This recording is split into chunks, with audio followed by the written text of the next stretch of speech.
Hey y'all, welcome to the show. This is Lanisha. I am doing helping coach with sound check. And so I have you muted. I've muted everyone. And if you can do me a favor and stay muted so we can make sure this goes really smooth from the beginning. Also, everything is going to go live right now on YouTube. And so anyone that you have said you're going to be on here, you want them to watch you live. There's a little bit of a delay, but it's available on YouTube at Coach S. Stokes. And we're live right now. He'll be with you guys in just a moment.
Hey, what's up, everybody?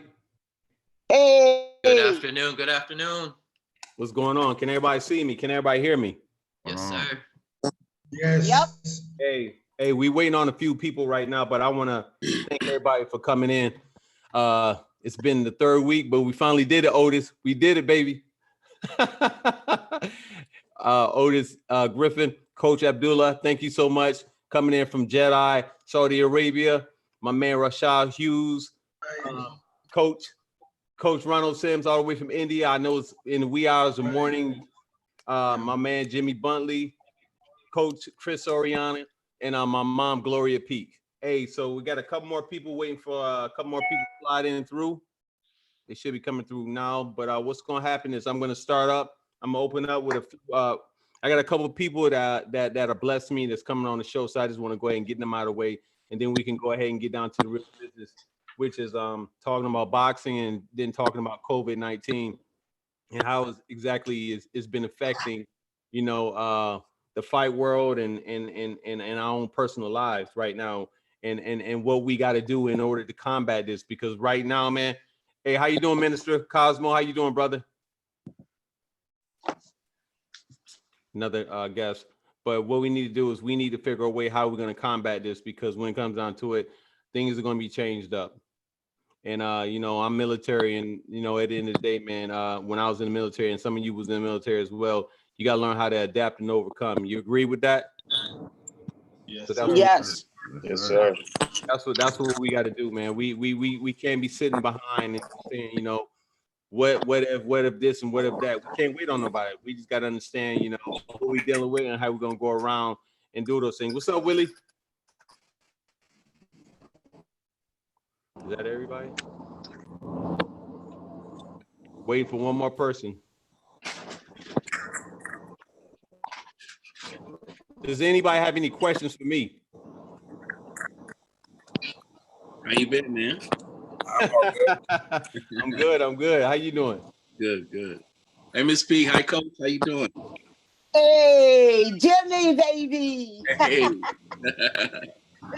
Good to see you, boy. You too.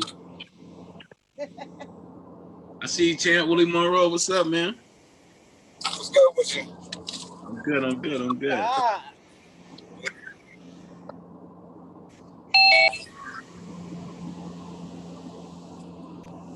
Coach Abdullah, what's up? What's up? Good. Chilling. Good to see y'all. And then your video.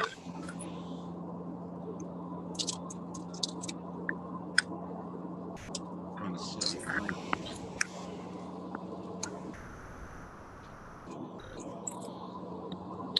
Willie, Yes, ma'am.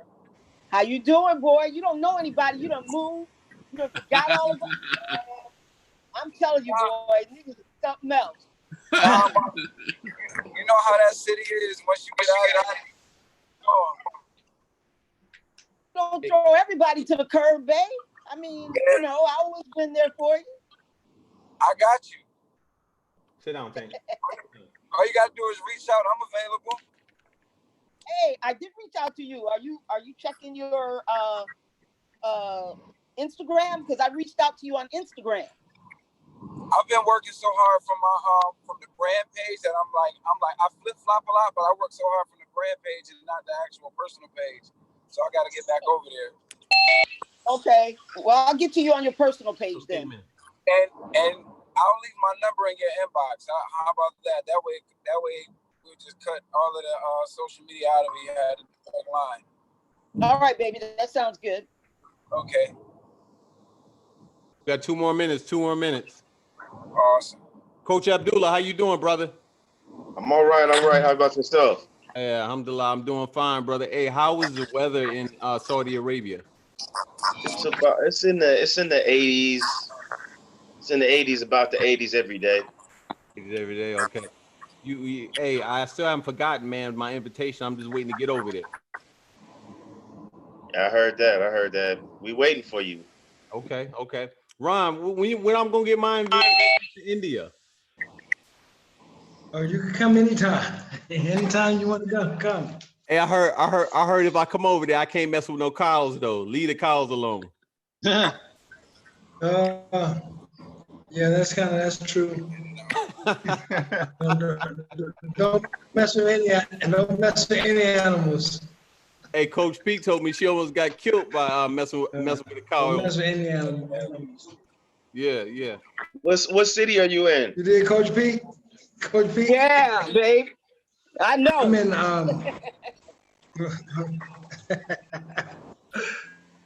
well, I'm in a state called Karnataka. I'm in the southwest part of India. Oh, okay. All right, everybody. We about to get ready and start. It's 3:00. If any stragglers come in, hey, they're gonna get in where they fit in. But hey, welcome. This is the Roundtable. Thank you for coming in. We officially named it Gatekeepers. My name is Coach Stokes. The reason for doing this is because I want to get like-minded individuals together. What's up, JP? How you doing? I want to get like individuals together, who love boxing, who love combat sports, as a whole, and just sit down and just talk about those things that are going on, man. I'm not here to talk about things that are going to be gossip and stuff like that. If you're that type of person, then I'm just going to tell you point blank, if you're on my YouTube channel, then you can get the hell off, because we talking about serious things, like COVID-19, what's going on in the world. I don't know about you, but I feel like it's going to run rampant, and it's going to be changing a lot of things in this world. So we have to be able to adapt and overcome. So with that being said, I want to go ahead and go to my inside reporter word on the street, and that's going to be my beautiful wife, Mrs. Coach Stokes, who's going to get us caught up on what's going on with COVID-19. Take it away, baby. Oh, shoot. Okay. I should have been ready for this one. I was doing sound check for you. One moment. Let me just get myself together here. Sorry, everybody. Sorry about that. Yeah. Okay. Thank you for your patience. All right. Sorry, I'm over here doing sound check. So sorry, Coach. I didn't mean to delay you.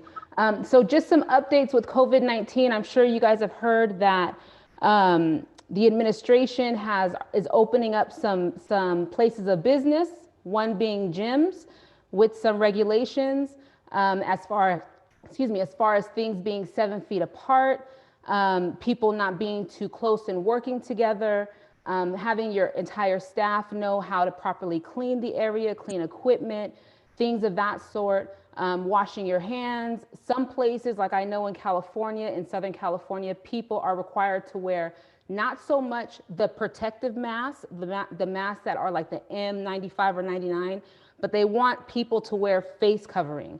And so we know that started in LA, so that should be coming up our way pretty soon. And I'm not sure what you guys have going on in your different areas. But the biggest thing is the reopening of businesses and gyms, which I know affects many of you. Coach Peak, you have a rec center. I don't know if your rec center is going to let you open up again to start training. Several of you have boxing gyms. Coach Stokes trains out of his private training facility, so that's not so much of an issue because we have a pretty tight grasp on that. But I also wanted to let you know, since they're starting to open up some things, just period, make sure you go to the CDC website, They have some printables that you can print and have laminated and put around your gym to be in compliance if you open back up. But the CDC.gov website has those things for you. And that's pretty much it when it comes to the update. Other than that, we're just training our athletes how to persevere and get through this thing and still do what they love without all the audience and all that other good stuff for now. So just really tapping into their mental fortitude. But that's all that I have for you, Coach.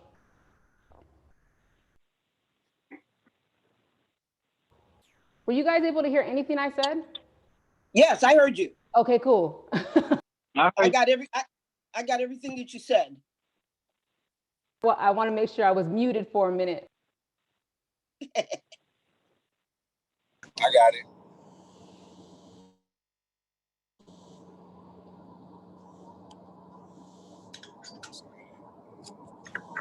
Coach Stokes, you still muted. Coach Stokes is muted. Can you hear me? Can you hear me now? We hear you now. Yep. All right, thank you. Thank you very much. I want to go ahead and start off and introducing a brother that I've been knowing for quite some time. He's a pillar in the community. He is an author. hold on, he's an author. He's an artisan, healing crafts, food. He made me one of the dopest chains I ever had in my life yesterday. Me and my wife, he blessed us with. Um, you ever know about this book right here? Go ahead and go buy it. What they didn't teach you in Black history class, all about the Moors. This brother is solid, man. And I want to bring the Minister of Culture himself, Cosmo L. Cosmo L, how you doing, brother? Peace and love. All is well. How you doing, Peace my and brother? love. Good. With what's going on with COVID-19 right now, a lot of people are scared and a lot of people are frantic. Can you let us know, living holistic wise and health wise, what is the best way we should go about doing that when it comes to ourselves and our family? All right, wonderful. Well, first, I'd like to give honors to you and your show, and I'd like to give gratitude to you for the opportunity to reach your viewers and the fellowship with the wonderful group of brothers and sisters that I see here on the show. I'm Cosmo Ill here in the Oakland area, and we've had a campaign out here. I moved up here a few years ago with my wife from Los Angeles. She's from down here, and when we got down here, we started to deal with the food campaign, halal, vegan, and gluten-free. So in this particular situation, what we need to be doing is pretty much what we should have been doing a long time ago. If you've been listening to the news, you see that even though the numbers are inflated, we're being impacted by this in great numbers. And they told us from the beginning that those who had underlying conditions and those who had weak immune systems, it would affect them more. So many of us in our community have weak immune systems and we don't know it. All right. A lot of us are taking a lot of medication and eating a lot of the wrong foods. So just a few things that I jotted down just to suggest. Number one, we have to cut down on the meat and eliminate it as much as possible from the diet. If you do have to have some meat, then of course you want it to be halal or the best kind of meat that you can have. And the reason is because if you go to the WHO website, World Health Organization, it will show you that processed meats are group 1 type carcinogens. Now, carcinogen basically just means that it causes cancer. So when you're dealing with salami, hot dogs, all of these types of things that here in Western society they portray as healthy, get that healthy sandwich from Subway, they're not letting you know that it's a carcinogen and basically it causes cancer. And then when you have regular meat, it's what's called type 2, grouped in type 2 carcinogens, which means that it may perhaps cause meat. There's not enough studies, blah, blah, blah, blah. So for that reason alone, because it's cancer causing and has the potential to cause cancer, then we want to eliminate that from our diet. Meat has a tendency, especially processed meat with the nitrites and things that are in it, to disrupt the bowels and the lining of the bowels, which this is one of our first lines of, well, not first line, but one of our lines of defense when it comes to our immune system.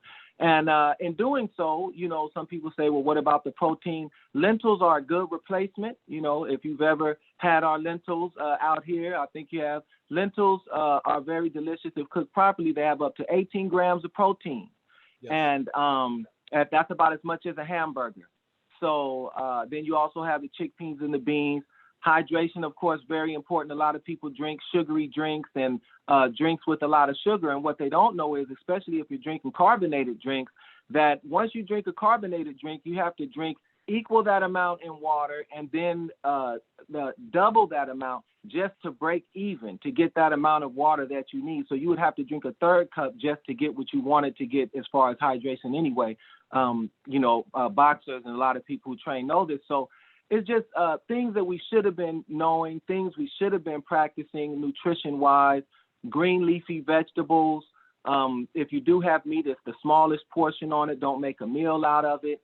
And but alongside of eating, we also have to deal with mind, body, and soul. We have to deal with self-development, because without the self-development, you really don't develop the discipline to be able to implement any of those things.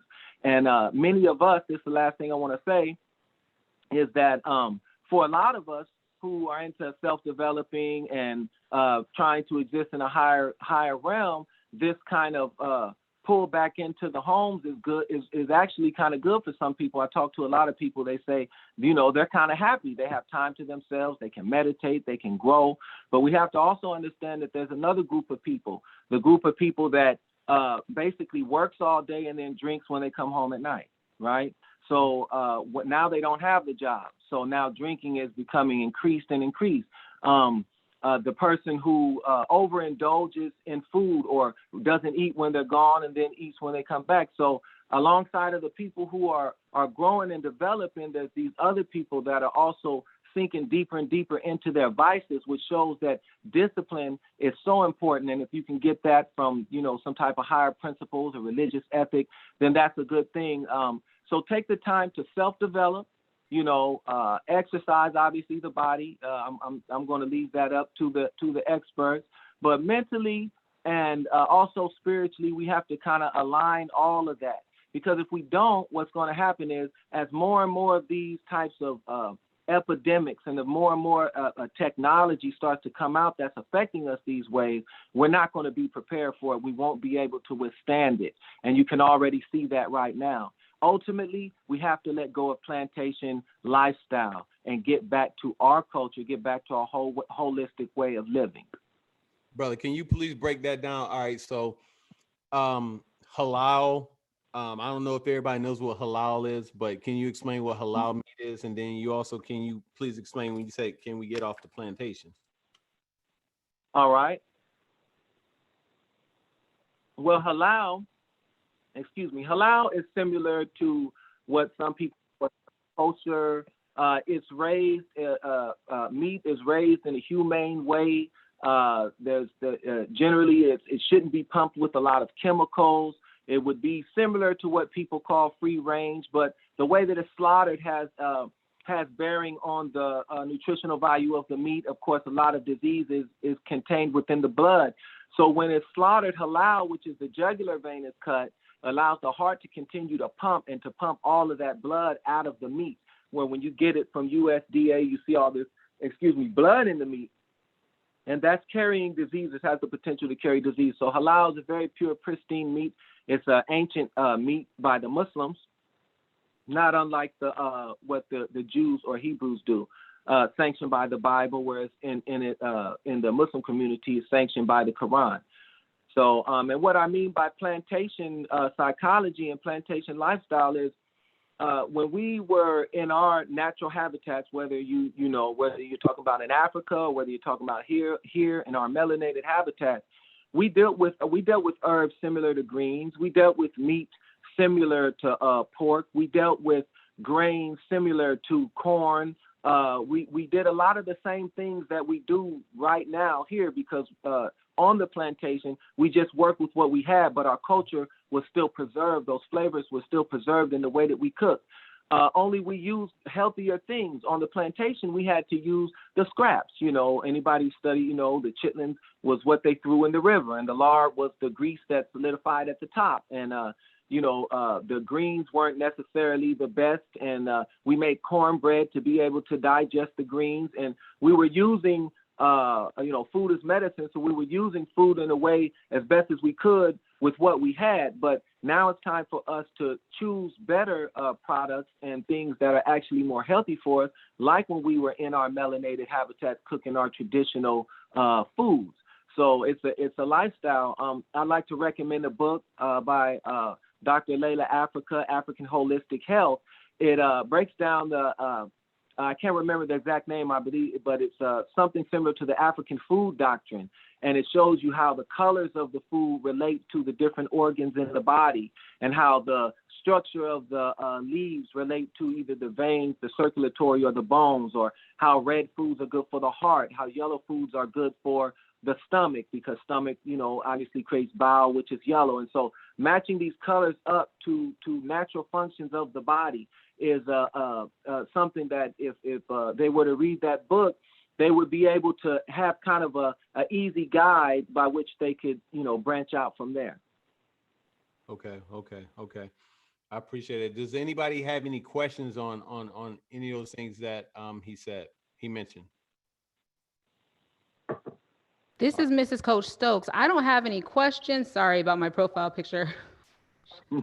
Shit. So I do, this is not so much of a question, it's more of a statement, but I feel like, the boxing community, just kind of being connected to you, Coach Stokes, it's really dismissive when it comes to the nutrition aspect and the lifestyle aspect of what it takes to really be a champion. And one of the things that you continue to, a philosophy we live by at home is it is a lifestyle. Stay ready so you don't have to worry about getting ready. But while this information might not be the most interesting thing to your average athlete, I think it's so important knowing and being a witness to how much stress you coaches go through when it's time for weigh-ins. I've never seen so many coaches add so many gray hairs to their head at the time of weigh-ins over their boxers and them not knowing if they're going to make weight by ounces or if they're going to, whatever the case may be. So knowing a little bit of this information really helps to create a better relationship with you and your athletes and your fighters and even for yourself. So that way you're not just telling them what to do, but you're actually showing them how to lengthen their life beyond the ring. So that way they're not dealing with issues when they become a grown man or a grown woman. They actually know how to fuel their body. They know what they need to stay healthy. And so this is information that would be great if the panel can take back in pieces and slowly start to implement these things amongst their teams. That makes your team a firehouse team and almost incomparable to a lot of other teams that really don't focus on the nutrition and the holistic side of just being an all-around great athlete and having all the tools. But really quick, Coach, you have your wild card guest that did come in, and so when you're ready for him, he's ready. I get to you after that. I have to take this gentleman's call right fast. I'm gonna go ahead and unmute him. Hello, are you there? Hello? Hello? Can you hear me? Hello. Yes, Mr. President. How are you? How are you? Hey, how you doing? I'm good. Great. I'm great. It's an honor and a pleasure to be on here. I wasn't for sure at first that I could make it on here. I know Michelle told me, and of course we had to go back and forth as far as getting on to be with you. And I'm honored that I'm here. Finally made it here. I'm getting ready to go out and campaign for Joe Biden, and so I figured we'll get that on hold. I can tell that your other panelists are shocked that they cannot believe that I'm on here. Mr. President, I can't believe that email went so damn far. Everybody, emails work. Try them. Emails yes, they do. work. Yes, they do. And you know what? If you don't mind, I'm going to let my hair down and say some things that I probably could have never said when I was in the White House. Yes, sir. I want to say that the roof is on fire. We won't need no water. Let that mother burn. I want to say the whole thing, but I'm not going to do it. Let it burn. Let it burn. And for shizzle, my nizzle. Mr. President, that's enough. Mr. President, well, being that we have you on here, Mr. President, I want to ask you a couple questions. Sure. What are your thoughts on President Trump opening things back up for business? Oh boy, I'm telling you that name. I'm telling you, it seems like whenever I hear that name, I'm already getting a virus. Just to hear the name, just to hear his name. I think it's really dumbfounded for him to do that. I think it's pretty much premature. It's too soon to try to do that. And the fact that we're going through this pandemic and so many have died, and there is a possibility we could have more deaths.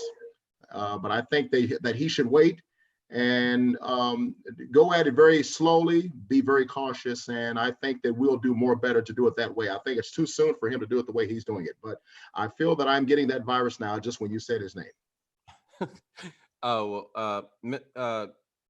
Mr. President, I want to ask you this.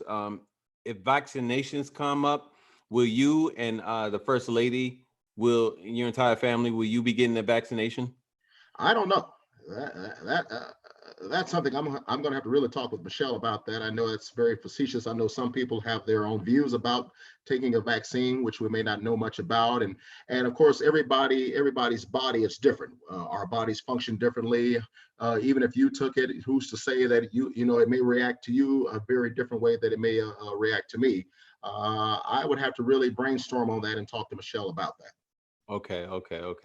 Well, everybody, hey, I want to go ahead and let you guys know who that person is. That, of course, that's not the Commander in Chief, Barack Obama, but that's one of the most funniest comedians on the face of the earth, by the name of Jay Lamont. If you guys don't know who he is, he's been on everything. He does voiceovers. He can we put his picture up, babe? Jay Lamont. There you go, right there. What's up, Jay? Here's my ugly face right here. You see it? Oh my God! Just look at me. Jay's been on everything, man. I mean, everything that if you have not seen him, you missing it. You ain't got no TV. Oh man, I appreciate it, man. I know everybody else was like, wait a minute, that ain't Obama. I was looking at the expressions. No, that's not him. What is he doing? This don't make no sense. Hey, I know you're a busy man. Thank you for gracing us with your time and stuff like this. But before you get off, is there anything that you would like to ask anybody, or anything you'd like to say, or throw out your social media handles, and definitely let us know what's coming up? Because I see you have a concert coming up in April. I hope, God willing, everything goes well, because I like to come down to LA and see you with Morris Day and them guys. Oh man, we'd love for you to come. Actually, it's actually August the 8th. Okay. Yeah, it's kind of crazy because a lot of us that work in the entertainment business, we're not working, of course. We've been shut down based upon the fact of social distancing and social gathering.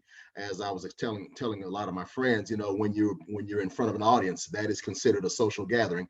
But yeah, if God willing, if everything is good by that time, we will be performing. I'll be performing at the Greek Theater here in Los Angeles with Morris Day and the Time, the SOS Band, the Barcades, the original Lakeside. Oh, it's gonna be nice. Yeah, you got to come check it out. August the 8th.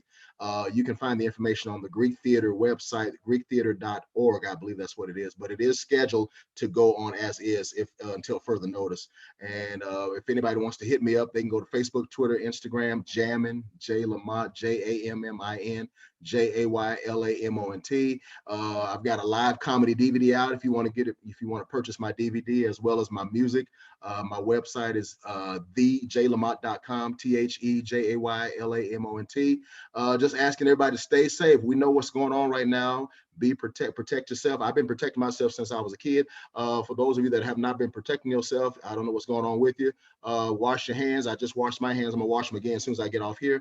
So keep them washed. Even when if you have to go somewhere to make an essential run, wash your hands, because sometimes, and one thing I can say, you don't have to tell me twice about practicing social distancing. I've been keeping my distance from everybody ever since I was young. Think of how many people you can't stand right now. Think of that ex that really did you wrong when you was in a relationship with him. Keep your distance. Keep the bill collectors, distance. I keep my social distance from them. When they call, want their money, I say, look, I'm trying to keep my distance. I don't want to get that virus, and I don't want you to get that virus. Let's keep our distance. I'll leave it at that.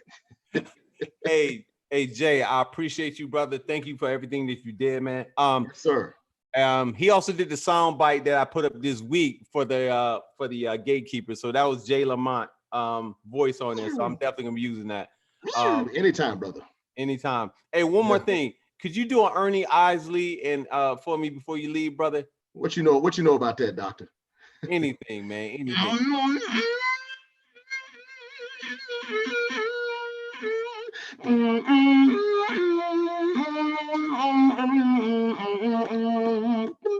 No. All in my mind. Look at Coach Stokes. Oh, that's dope. Gatekeepers, talking about the gatekeepers. La da da da da da da. Yeah.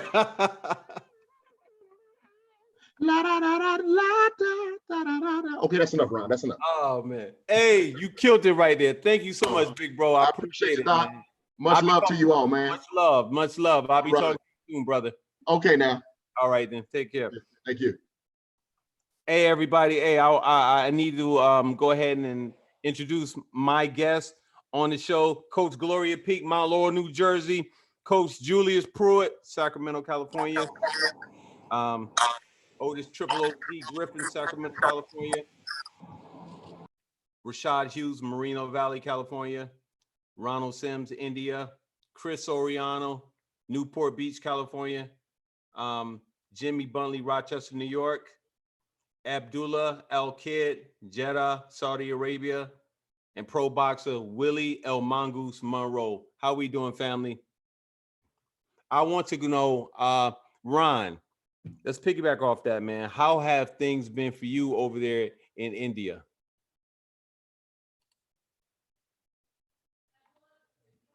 Ron, can you hear me? Ron, can you hear me? He's Yes, muted. I can hear you. Good to go. I can hear you. Can Yeah. you hear How, me? yeah, I can. How have things been for you in India? What have you been doing? Because I know you work with the national team over there. So how have things been for you when it comes to protocol? Actually, I'm not with the national team. I have a company team where I recruited like 50 athletes from all over India, and I have quite a few that's on the national team. But I just came back from Jordan on the 13th of March, and I had immediately had to go into self quarantine for 14 days. After the well, on the 12th day, the prime where they had a lockdown, so all of India is locked down. Everything is closed. All the stores are closed. The restaurants are closed. Everything is closed.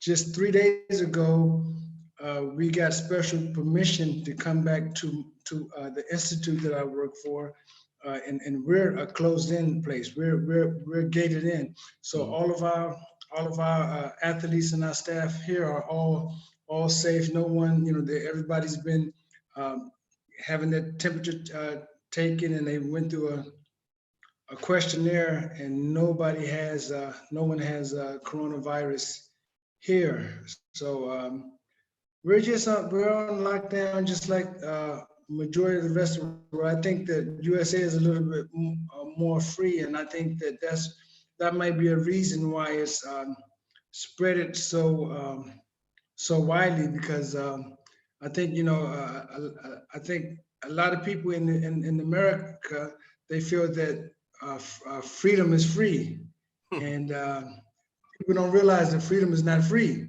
Yes, and sir. and that people like yourself, Coach Stokes, and me, and we recognize that freedom is not free, because we've been all over the world on holidays away from our families, on the days that everybody is celebrating, and we don't get to celebrate. So I think it's a misconception among Americans that they just feel like they can do anything they want to do, and this may be a reason why it is spreading so vastly in the USA. I'm here in India. We have 4 times as many people in the United States, 4 times as many. We've had a little over 500 deaths today, up to date. 2 days ago, it was a little over 100. So it's catching up here as well. But for us to have 4 times as many people, and we only have 500 deaths, opposed to what the USA has, something seems like it's not adding up to me. Okay. All right. I'm gonna come back on that. Coach Julius, thank you for joining the Gatekeepers. I've been noticing up there in Sacramento, you've been working in your garage, you've been training. What have you been doing? Well, I mean, I've been paying close attention to like not having like a group of people. So I'm training like one-on-one usually. And with the pro fighters that I deal with, we not full throttle in the gym. We just kind of like trying to keep the wheels turning, just trying to keep them active, keep them moving. And this whole COVID-19 thing, I had like 2 professional boxing fighter I had, his fight got canceled. Then I had a MMA Bellator fighter, that fight got canceled. But the fact that I kind of got my own little private area where I'm training at, I mean, I just try to make sure I keep everything sanitized. I only have one person at a time, and just trying to keep the wheels turning, but not full throttle. And to piggyback on what Mr. Stokes said, I kind of agree with that. You can't out train a bad diet. If you put Snickers and ding dongs in your output gonna be Snickers and ding dongs. Yeah. So, it starts within. Yeah, I can actually attest to that, because when I box, I did things at the last minute. Kids, don't do what Coach Stokes did. I did everything at the last minute, man, and it will hurt you. And it hurts me now because there's certain things that I deal with, you know, because I would have to lose so much weight at the last minute. You know what I'm saying? A lot of fighters do that. Our living is dangerous. So that's why when she said it's so far behind when it comes to doing things, I mean, you look at these other athletes, man, like what they're doing as far as, you know, losing weight and eating and stuff is way ahead of the game when it comes to boxing. You know, I mean, a lot of these kids don't even have the money to go out and get the food to eat the proper way, the correct way. You know, big Triple OG, chime in on that for me, big dog. Yeah, I was gonna say, you know, first of all, man, a lot of the guests here have been just spectacular. I wanted to piggyback on what the minister was saying and what the wife was saying, Mrs. Stokes. I contribute my health to boxing. You know, I've been an athlete since I was 6 years old. I played in the NFL and I boxed, won the WBO title, the USBA, and the NABO title at light heavyweight. I campaigned from 168 all the way to cruiserweight. But one of the things that I contribute to my health right now is the regimen doing boxing. I had to lean out a lot in order to get to 175 pounds. When I played in the NFL, I weighed 220 pounds and I only had 6% body fat. So I had to lose a lot of muscle. What I had to do was I had to stop eating red meat. Now, that was a blessing because what the minister said is very true. Red meat is not your friend, man. It takes like 2 weeks to digest. It adds weight. It adds, we shoot it up with all kind of hormones and just unnatural things. And if you ask me, it's the cause to cancer in America, you know, is red meat and pork. I don't eat red meat. I don't eat pork to this day. What I do is I have a diet called greens and things with wings. If it's green or if it has things with wings, like from ostrich to chicken to turkey, I can eat it. If it does not have those things, I don't eat it. And the other thing that I do, old school, is I clean out my body every 2 to 3 months, and I use the magnesium citrus laxative. It costs 99 cents at the 99-cent store. You go to CVS, you go to Walmart, probably costs about $2. If you do this, then there will be nothing in your digestive tract that has GMO food processed on it that can cause cancer. And that's very important. I just want to make you guys aware of that.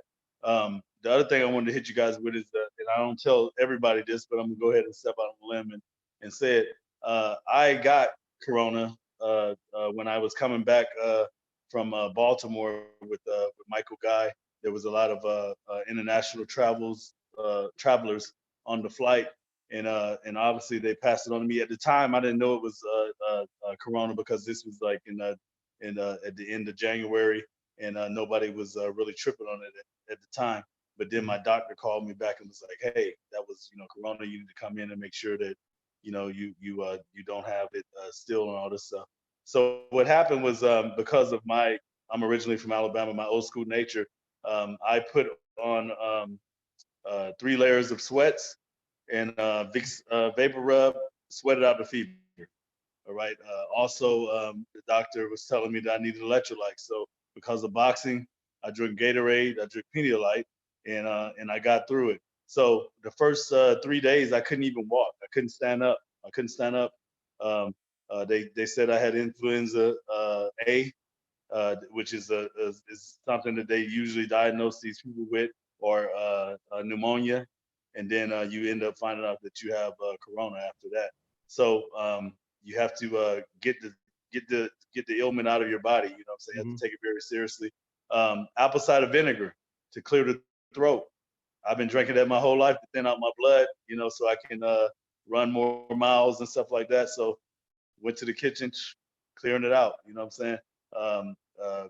Breathing treatment, like putting your head over the sink, which if you follow me on Facebook, I went through that with my brother, because my brother ended up getting it because he was taking care of me, and then we ended up overwhelmed by it for a quick moment, and then we got over it. So it's just like the brother said, the minister said, there's a lot of holistic stuff that you can do that would stop you from being a victim of this, and it would stop you from being a statistic, not having diabetes, not having like these other chronic diseases that will cause you to be a victim to something like this, you know. So I just wanted to share that. And if you're living the proper boxing life, if you're a Ferrari, you don't put unleaded in a Ferrari, Stokes. Hey, I knew that, but I still was gambling. You know what I'm saying? But hey, you're right, and that's why I'm teaching my sons the right way. But I'm glad to hear that you are good, brother. You know what I'm saying? Because this is serious, man. I mean, we were talking about that earlier. Me and the minister yesterday was talking about we don't know if this is airborne. Is much more to this than what they're letting on. And with that being said, Willie Monroe.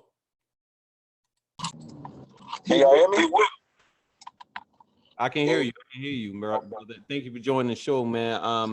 Absolutely. How have things been for you when it comes to training and getting back on the horse?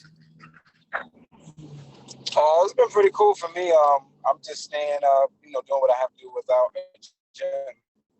You know what I mean? I'm running with my family. My family works out with me 4 times a week. So we definitely staying in motion.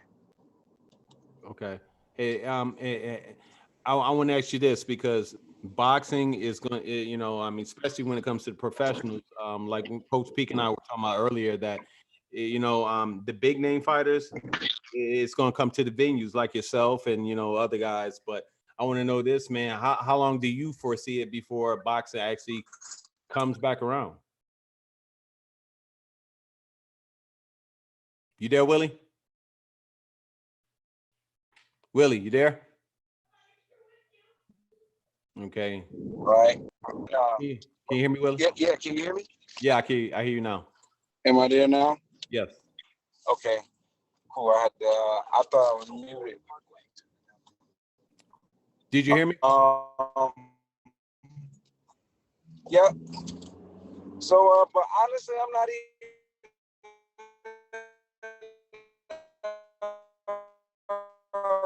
really focused on it. Hello, Willie. You cutting out. When fighting is gonna come back, I've just been more or less hoping everybody gets past this whole COVID thing and prayers, or has a family member dealing with it, because I think that's around where. So. Okay. All right. I look like I'm in a bad area. I'm driving. Yeah. I mean, I was good all the way through while everybody else was talking. As soon as I get ready to talk, the connection messes up. All right. You know, Willie, I'm a turn off your video and then turn off your video and just that way you just have audio. Let me hear that. Probably better. I'm on Yeah, that's video better. right now. I mean, Okay. I'm on audio now. I can hear you. All right, well, go ahead. What have you been doing to prepare yourself to get ready? And I think it's going to be a little minute before boxing comes around, even sports in general, the way that they work. Yeah, like I said, I'm just praying that we get through it. I haven't really been focusing on like who I want to fight or how it's gonna happen or when it's gonna come back into, boxing are gonna be popular again. I was just hoping.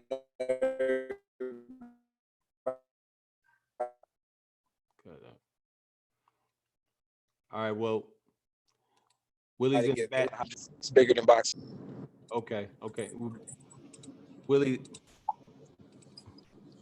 Hey, Willie, I'm gonna come back to you because it sounds like you're in a bad area, in a bad spot.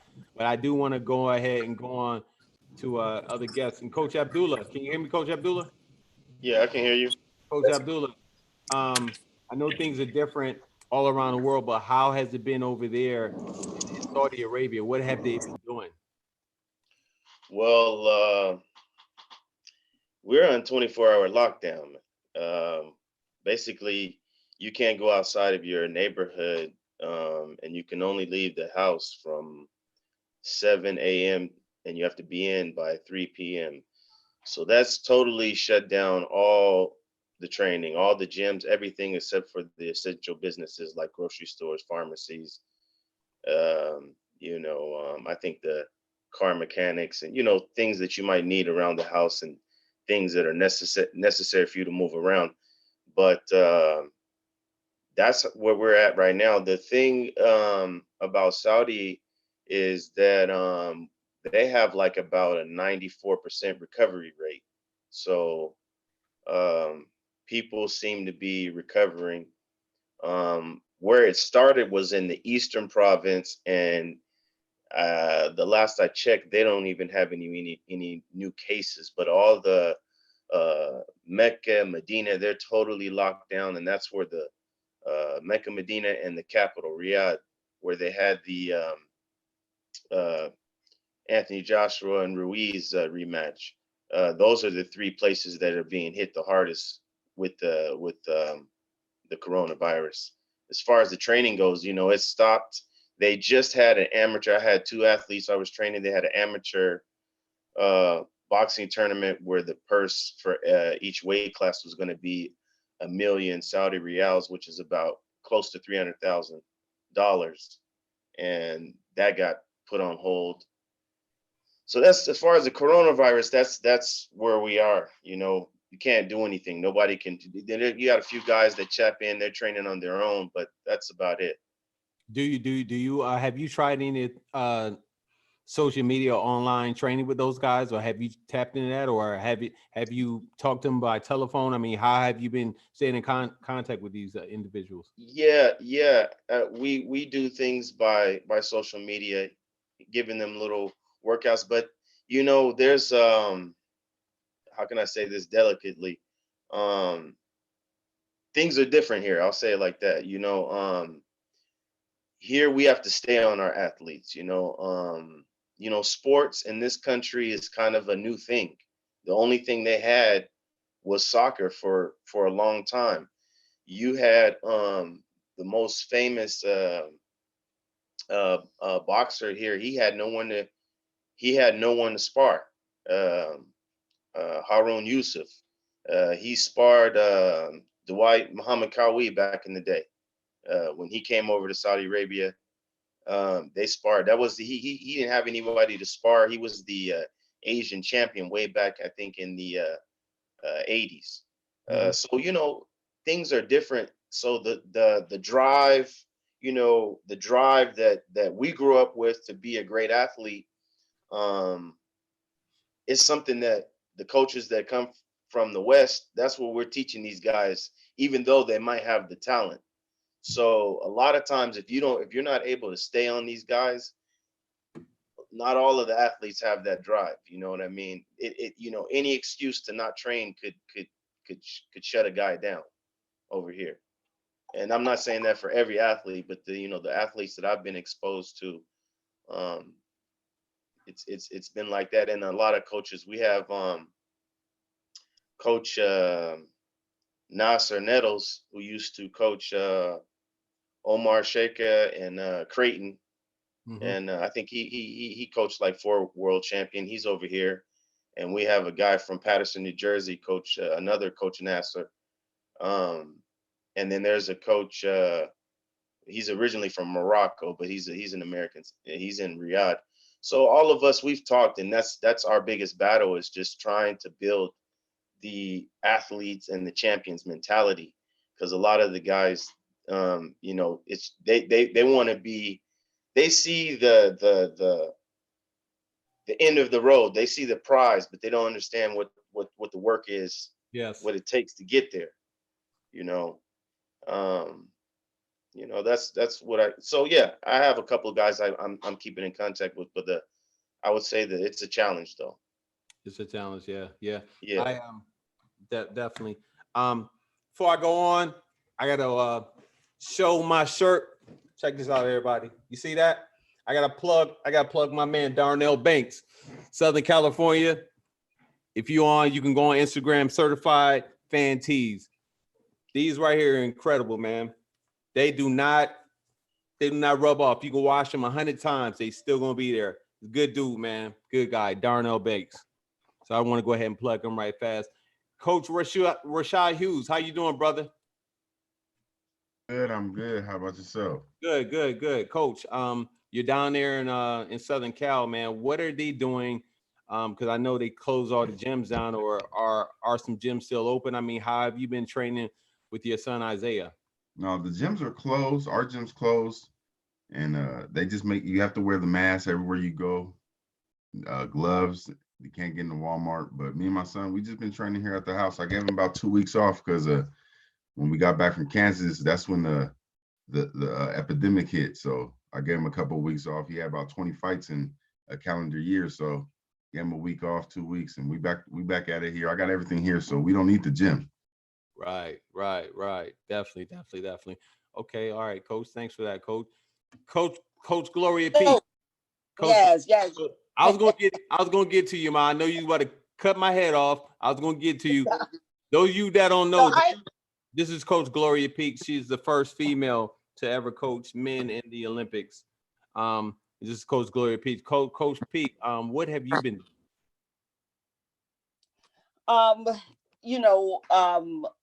I've been staying using social media to stay in touch with my boxers and to provide them with training regimes to keep them going, as well as also talking to them about what's happening, the ups and downs, letting them know that it's okay to be depressed this day or that day, to be a little down, and that that's to be expected based on what we're going through, but that there is light at the end of the tunnel, that this is something that is for the moment, but we're going to be able to come out of this. We're going to be able to move forward and get past it.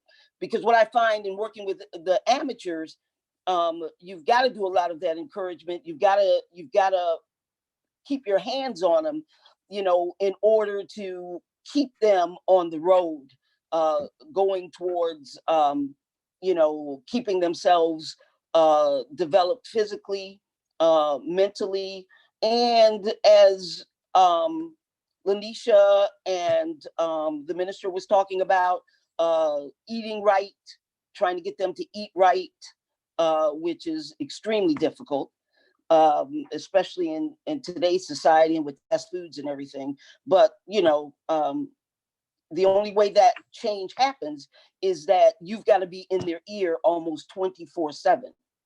And so what I do is I use my Instagram, and I go on the Instagram and do a show and tell, like we used to do back in the day when I was a kid. You go to school and they always had a show and tell. And I find that show and tell works really well because it gives them something to focus on, and they get a kick out of laughing at me, this old lady out here, trying to do all these different exercises so that it motivates them a little bit to do those kind of things. Got you. I got a question from somebody from YouTube, Maserati out of Florida. His question is, does anyone on the panel think there will be a nationals this year? Anybody? Is this up discussion? Anybody? Do you think we'll have any nationals or any type of boxing matches? Oh. No. In fact, Steve, I have a question, because you've got a great panel, and many of these guys, some of these guys I know very well, some I don't know as well, but I can tell that extremely knowledgeable. This is my question, gentlemen,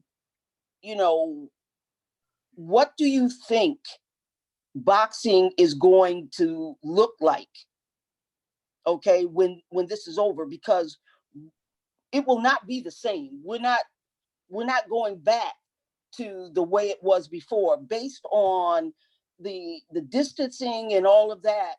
Have people thought about how you're going to run your gym? Because I'm going crazy trying to figure out, how do you run a gym, okay, when you've got a sport that requires you to be up close and personal. How do you run a gym and be able to develop yourself as an athlete? Mom, that's a great question. Hold on, I want to ask Coach Soriano. Coach Soriano, you there? Yes, sir. Can you hear me? Yeah, I can. Hey, Right. Coach, thank you for joining the Absolutely. podcast. Hey, Coach, can you answer that question for Coach Speak? Yeah, for me, it's gonna look really different. I coach and train a lot of people who are using boxing as a vehicle to either stay fit, get fit, or try to introduce them into fighting, right? So for me, exactly what Coach Gloria was saying, we use social media as a tool because it's not going to be the end all be all. That's not the answer. It's just a little bit of the equation. And so for me, I think the way I'm gonna answer that is we're all gonna have to innovate. We're gonna have to use tools that we have never used before. So as far as staying in touch through social media, or even how she was saying, you're gonna have to now live in a different way as a coach, not just do as I say, but you're gonna have to do as I do. We're gonna have to show you how we want you to do it. And some of us, that might not be the best case scenario because we got a fighter coming in, or we got a client coming in, we have a class coming in. We're gonna have to keep and stay on top of all that. So we're gonna have to innovate as coaches. For me, the way it looks like for me, because I don't have professional fighters, I don't have amateur fighters under me. So the way that looks like for me is an innovation through digital platforms, as well as opening up my space as far as training in different gyms, training in my gym. A couple weeks ago, I was holding mitts in a parking lot. You know what I mean? Like, this is making everyone innovate in a way that we never thought about holding mitts in a parking lot. Right. But if you want to get out there, you want to hustle, you want to stay on your craft, we're going to have to open up our minds doing things different than we used to do it before. Yeah, that's facts. I saw a video and I thought it was funny, but then my wife, she's on the fitness side, and she was saying, like, from a fitness side, it was great, but it was a coach holding the pads like this, and his athlete was on the other end, on the other side, acting like he was hitting, but they weren't in person. And I was laughing. I was like, that makes no sense. But she was saying on her point of view, you know, was creative. So I can understand that, and I get in some ways. But Coach, who haven't I got? Who I haven't I got? Have I gotten everybody? I have. Okay. All right. Hey, Triple OG, go ahead, chime in.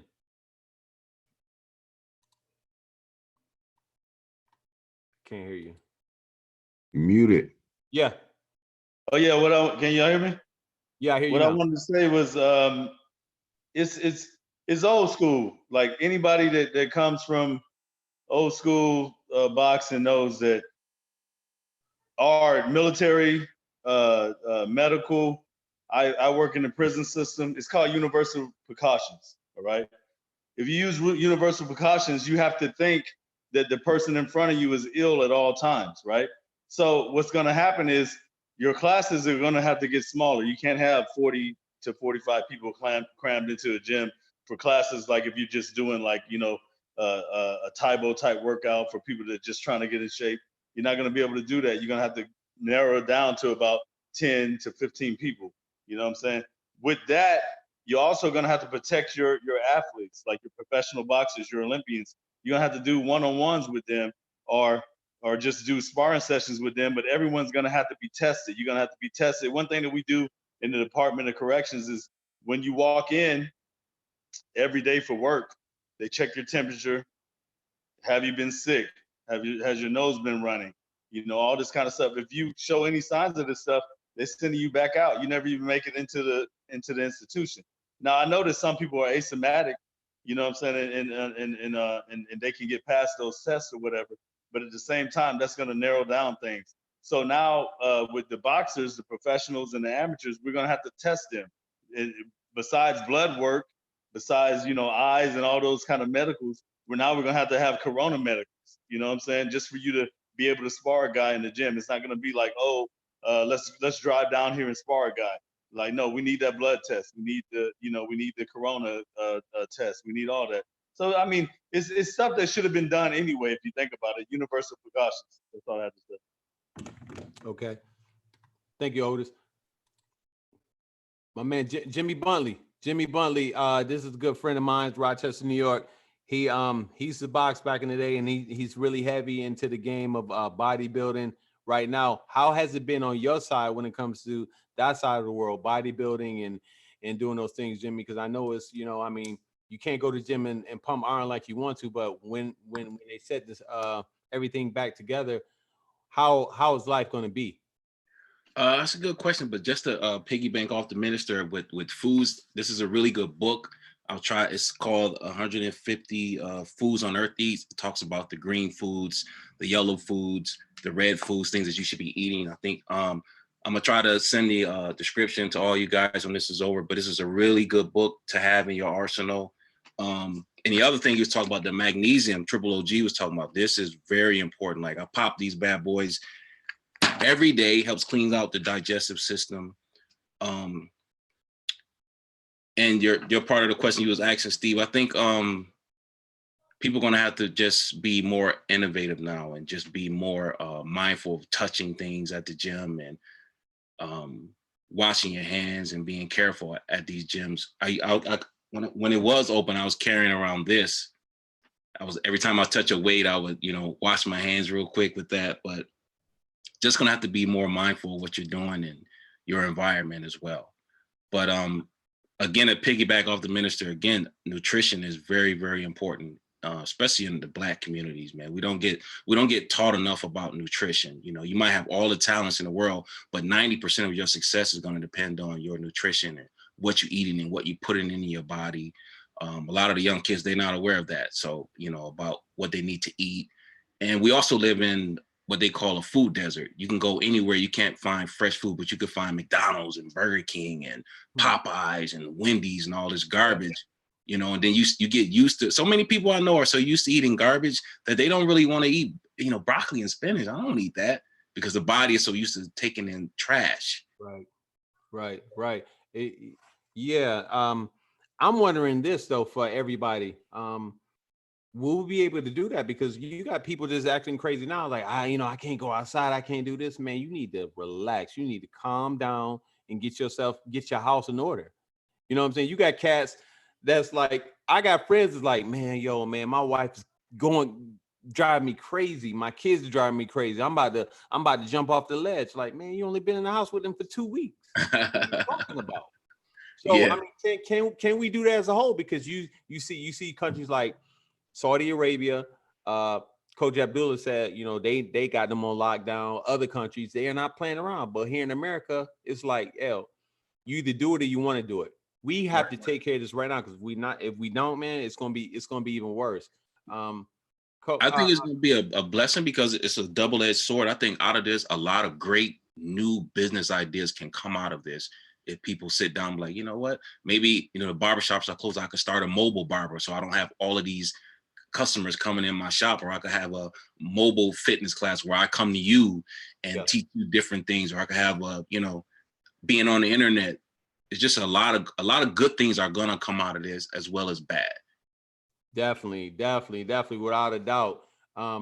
I always say, everybody's saying like, what's going to be the bad thing, but what's going to be the positive things? And for me training my sons, I'm taking them off the grid right now, and they're going to get bigger, faster, and stronger. That's it.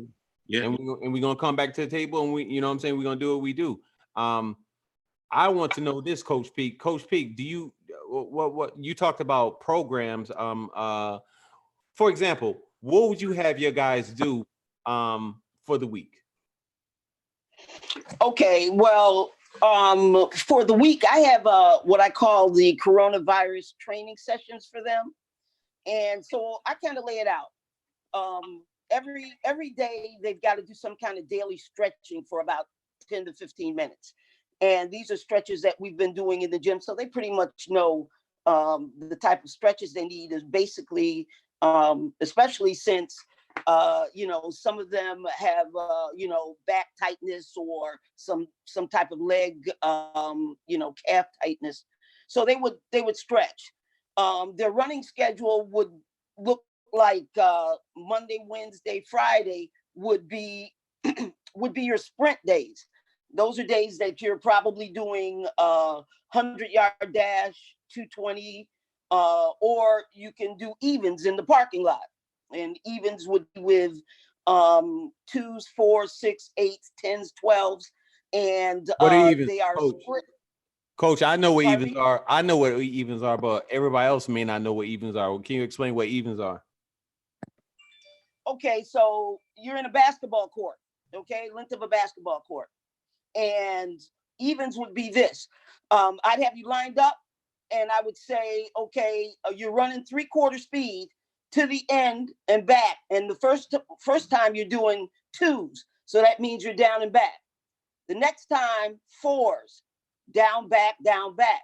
Next time you're doing 6s. So it's the length of the court for the number that I'm giving you, all the way up to 12. Gotcha. And that's at 3/4 speed. Okay. So Monday, Wednesday, and Fridays would be your sprints. And then Tuesdays, Thursdays, and Saturdays would be your distance. And that's anywhere from 2 to 4 miles. And what I have to remind the boxers, the amateurs, because I got guys who want to run 6, 8, 10 miles. I have to remind them that they're boxers. They're not distance runners. Okay. I don't want you killing your legs. You know, there's a reason that we don't run distance, because we're not distance and we need the shorter, the shorter amount to develop the wind. So that's what you would do on Tuesday, Thursdays, and Saturdays. And then your conditioning and weight training would be on Monday, Wednesdays, and Fridays. Along with that, you would also have days that you're doing technical work, and that would be work with 2 to 3 pound dumbbells. And then I would also have you doing some shadow boxing combinations with gloves on, not weights, but with gloves on, because the gloves would give you the weight. And combinations might be anything from you're doing 2 or 3 minute rounds. A combination would be a 1, 5, 2, 3, 1, 1. And you would do those for at least 2 rounds. And so if you've got 10 and you're doing it, for 2 rounds, you're talking about 20 minutes of combinations. Okay. And then I'd also have days that you would be using bands in order to do your weight training. And it would be a complete body band workout. Okay. So for 5 days, you would be really working hard, cranking it out. On Saturday, the only thing you can do is run, is a 4-mile run, and then you're resting. And then on Sunday, there's no training at all. It's a complete rest day. So And the reason I do the complete rest day is because I don't want these guys breaking their bodies down because they're overtraining. And then they weaken their immune system when they do that. So, I have to set it up so that, they're also able to get the necessary rest to keep from doing more harm to themselves than good. So that would be like a quick thing I would do for them and put it on for the week. So I want to ask you this, Coach. Thank you for sharing that. But would anybody else be willing to share a workout for 5 days? I will post it up personally, but would anybody be willing? Like I know Otis, I know you're big on it, because I tried the push-up thing and it was no joke. The push-up, for real, it was great, but it was no joke. So if anybody's willing to share that with me, you can go ahead and send that to me, and I'll go ahead and give you the credit and blast it out. I think it'd be a great way. But Otis, you're gonna go ahead and elaborate on that? Yeah. So what he's talking about is a drill that I do called 40 ups, which is you do 3 movements and you have 15 minutes to complete it. And if you are behind on the count, for 15 minutes, then you have to do the 3 all over again. So it's a discipline thing. But I originally got the workout from the penitentiary because guys, they call it a soldier workout when they're getting ready, for the summer in case there's a riot that pops off. The Nortes, the Southerners, the Black Guerrilla family, whatever, they do a particular training regimen. So I took all their training regimens and then I went ahead and tweaked it for boxing, for heart rate and conditioning. So what it is, Coach P, is you do push-ups with high knees, which affects the core. So you do one push-up, then you'll bring your knee to your chest from the push-up position. You do that 40 times. Then you do a hip thrust, which is from the push-up position. You'll jump your both your legs. Your knees have to touch the back of your elbows, and then you go back to the push-up position 40 times. Then you have to do 40 push-ups, and then you get up and you jog in place until you complete 3 revolutions of those. Call them 40 ups. A lot of people can't do 40 ups, so if you first begin it, you do 10 ups, then you do 20 ups, then you do 40 ups. But it's a great 12-round, 10-round conditioning thing. Like it's a strength builder, it's a core builder, it's a flexibility builder. And I usually do that at the end of the workout because right now my Corona workout is I start off jumping rope to warm up. I do lunges in between the rounds, squats in between the rounds, and then I take 2-pound weights and I shadow box with them for 15 minutes. Then I do my 40 ups.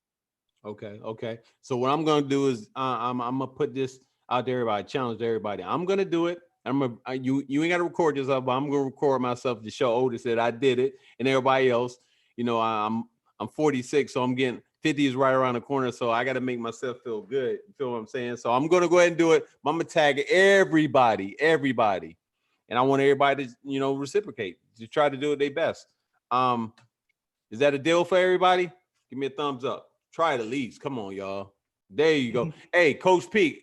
If Coach P can do it, she done had what, 4 knee replacements? 4, 3? 4 knee replacements. 4 knee replacements. So if she can try it, I know y'all can do it. But I do want to ask this. I want to bring my wife back into the scene.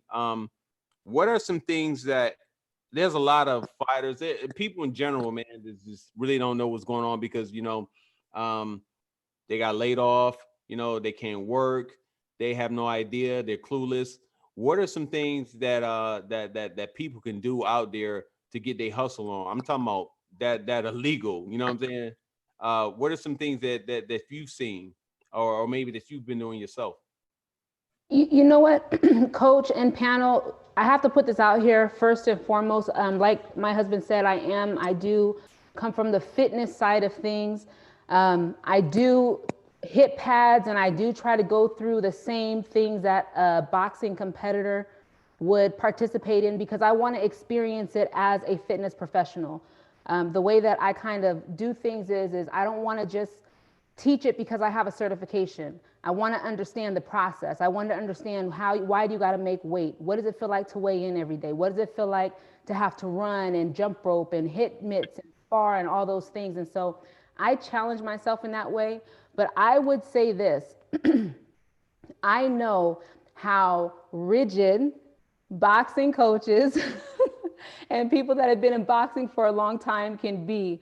And I know that there is a culture in the boxing community that fitness professionals like myself, it's very hard to penetrate that community because in boxing and in that community, you have to earn a level of respect. And that's just period. That's just when you walk into the gym, that has to do with everything. There is you have to gain somebody's trust. There is a level of respect. And it is one of the most challenging sports that you can do because you don't have a team behind you. You do have a team, but when you get in there, it's just you. And so one of the things that I would urge you coaches, you amazing coaches to do is to be open-minded and link up with people that can show you how to take your training online, that can show you how to engage your athletes, people that don't know about you but might have been interested in you, people that may have wanted to go into your program, like Coach Peak. She has a huge waiting list of like 100 or 200 kids. Opening up that social media space to give them an idea of what it is that you do, whether you charge or whether you don't charge. Because the way that I see it, like I tell my husband, whether he gets paid or not, he's in here training. Whether he gets paid or not, he's dropping jewels and he's sharing his information. So if we have an avenue where he can share his information with more people, then let's take advantage of that and use it. And I would like to say I love my husband, but he is very difficult to work with. And I think that he is the epitome of what the boxer. Baby, I thought we said we was gonna keep that. No, baby, we got to keep it real. You know, we keep it real with us. We keep it real. He is an athlete first, you know, so he has that athlete mentality first. And now he is, and it's been a while now, but he's a coach. And so he's developing as a coach. He went as high as he wanted to go as an athlete. Now he's developing as a coach.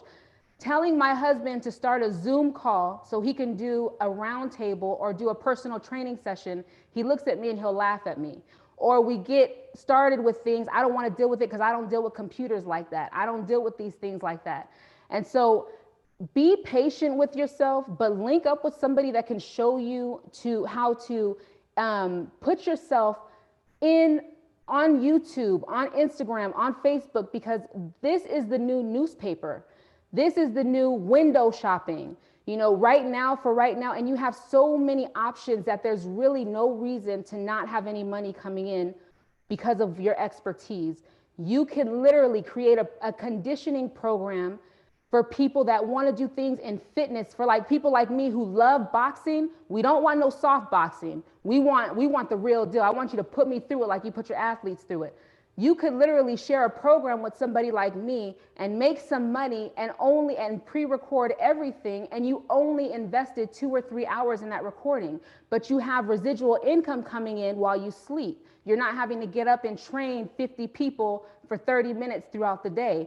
You maximize your time. You're able to rest and you're able to take your time and share your expertise with a mass audience. And that's something that we need, because right now, Chris, I know you can attest to this, but I'm getting sick of seeing it even as a fitness professional. I am so tired of seeing people who have never stepped in the ring, took a punch, made weight, never had to put on in a mouthpiece, never had to get dressed, say that they can teach you how to box in 30 days. That's BS. I don't like it. It's unethical. It makes no sense. We need coaches like you guys to come on board, to get over the technology hump, link up with the right people, and put your expertise and all of your knowledge out here for people that really honestly want to receive it. So that would be my thing, and that's personal, up and personal, because that's what I'm doing with my husband.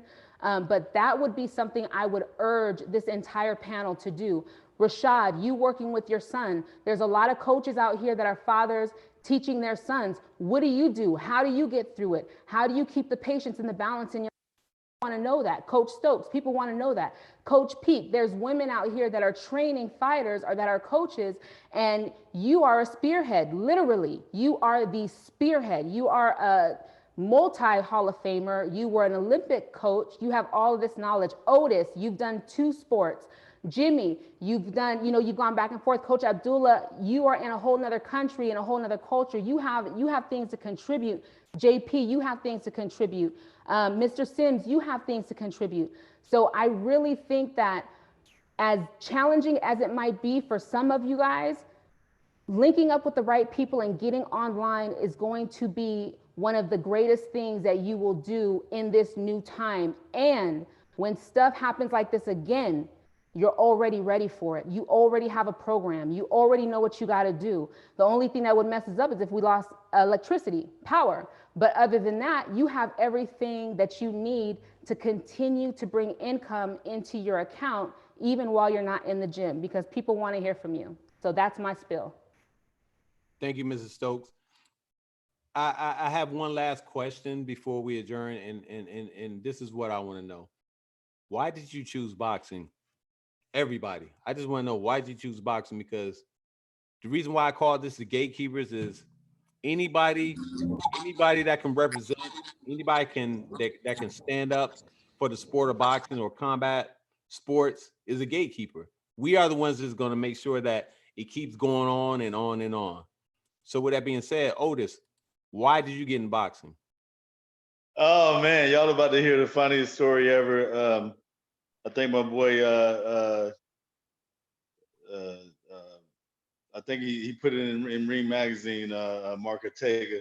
But I had been cut from the NFL, and I was playing arena football in LA with the LA Avengers, and one of my teammates, Eddie Knipsey, we got in a street fight over, position wise. Like I was starting over him. He didn't think that I should be starting over him. We got in a street fight.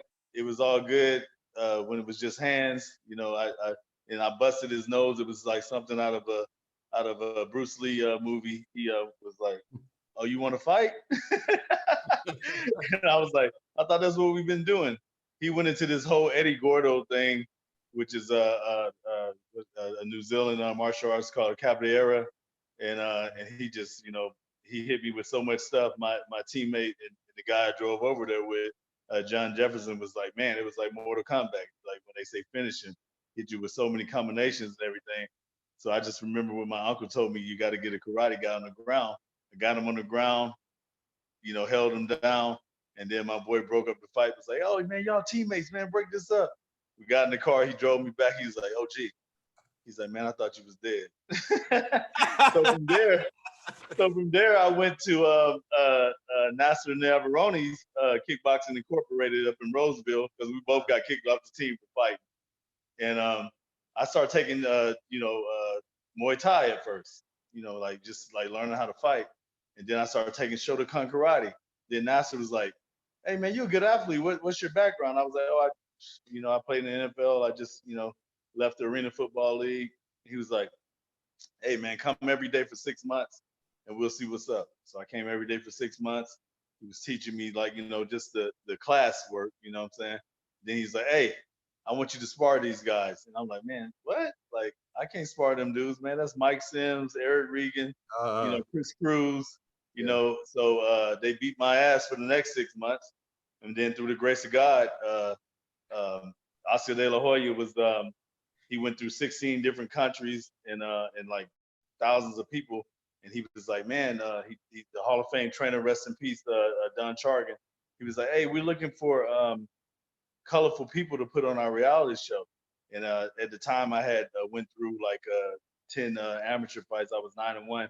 But the thing that I have to commend Nasser for is that when I fought amateurs, I fought open. And if you had, I had one fight, but I would fight somebody with 200 fights because all the sparring that I was doing with all these great fighters, right? And I would win. And then so Chargan was like, "Oh, hey, they got a guy at Nasser's gym that used to play in the NFL, and his brother just died. It sounds like a good story. You should put him on the show." That's how. So boxing chose me, and praise God for. Yeah, definitely, without a doubt, man. Man, so that's you never told me that story. I never knew how you got into it. I knew you played football. I knew you have a long lineage when it comes to football, but I never knew that. Thank you for sharing. Coach Rashad, how did you get into boxing? Boxing chose me. Yeah. My father used to box, and I wanted to box, but he didn't want me to. And when I got old enough to make my own decision, I got in there, did a few amateur fights, turned pro, and then he passed away. And I realized I really wanted to coach, and my son was picking up the gloves, and so I just started to coach him, and I've been coaching other amateurs and a couple pros. So that's where I'm at right now. But boxing chose me. I didn't choose it. That's what's up. It just was calling me. I love it. You like a Smokey in New Jack City? It was calling me. Right. Coach Sims, how did you get into boxing? Okay.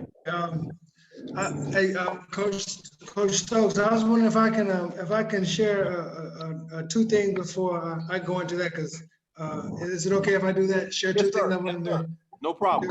Okay, number one, I want to share about youth boxers, these young boxers, because earlier in the beginning we were talking about eating correctly and these kids making weight, and I truly believe that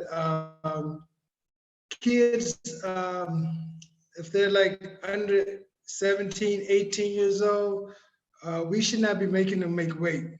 If they eat properly, you get their skill level up, and we should not be having them wear these plastics and running and stuff, because it takes water from your body, and their brains are developing. And Right. when you take that water from their brains, also from their kidneys, later in life they may have some health issues.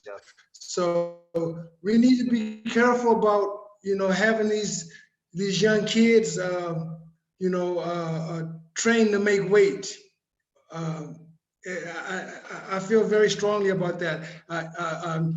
I think about Muhammad Ali. A lot of people think Muhammad Ali, got Parkinson, the Parkinson disease from getting hit. I think Parkinson is more like a nervous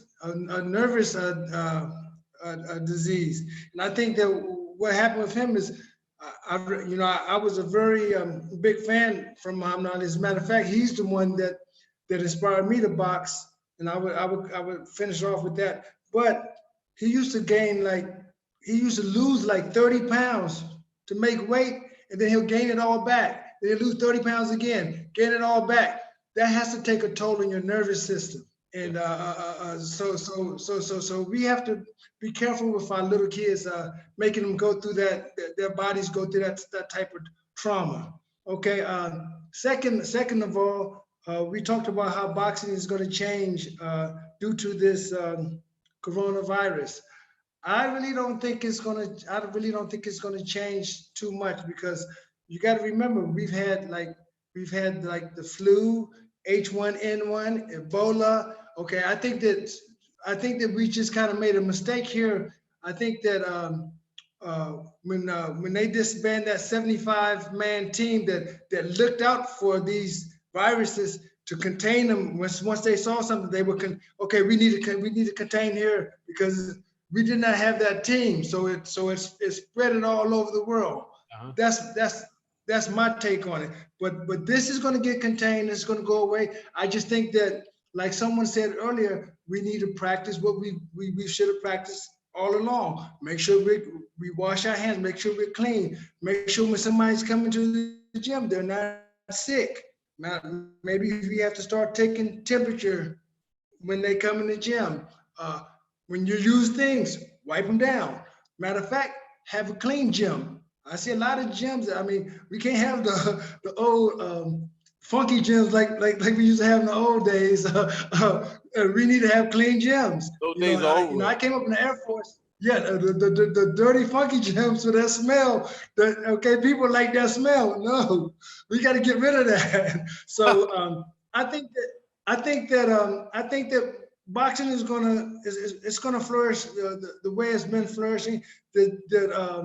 That we just need to be a little bit cleaner. But like I said, we have the flu, we have the H1N1, we have Ebola, we have all types of viruses that comes and goes. And this got out of hand because we didn't have the people in place to contain it like we had in the past, because somebody decided to break it up to spend the money somewhere else. That's my take on that. And how I got started boxing is, I think I was 7 years old. I was 7 years old in 1970. I was living in Germany. My father's in the Air Force, and he told me about this big fight that was coming on between Muhammad Ali and Joe Frazier. And I was so excited about this because I saw Ali on TV, and the way he talked, he was so flamboyant. So I just sparked my interest. So I couldn't wait to see the fight. But unfortunately, I had fell asleep before the fight ever came on. I didn't get to see the fight. And I didn't get to box until 14 years later when I joined the Air Force. I went to I went to a gym to go play basketball, and I saw this calendar on the wall that had armed forces sports, and I saw boxing. I was like, oh man, I always wanted to box, and so I asked the gym attendant. I said, how can I try out for this boxing team? He said, you just have to fill out a Air Force Form 303, and we'll send it in, and that's it. We'll see if they accept you. So I filled it out, and I did not want to say that I didn't have any fights. So I put that I had 7 fights with 7 knockouts, and I did not know that in amateur there's no such thing as knockouts. But I put 7 fights, 7 knockouts. They accepted me, and I won the Air Force Championship, and then I went on in Armed Forces Nationals, and eventually went professional.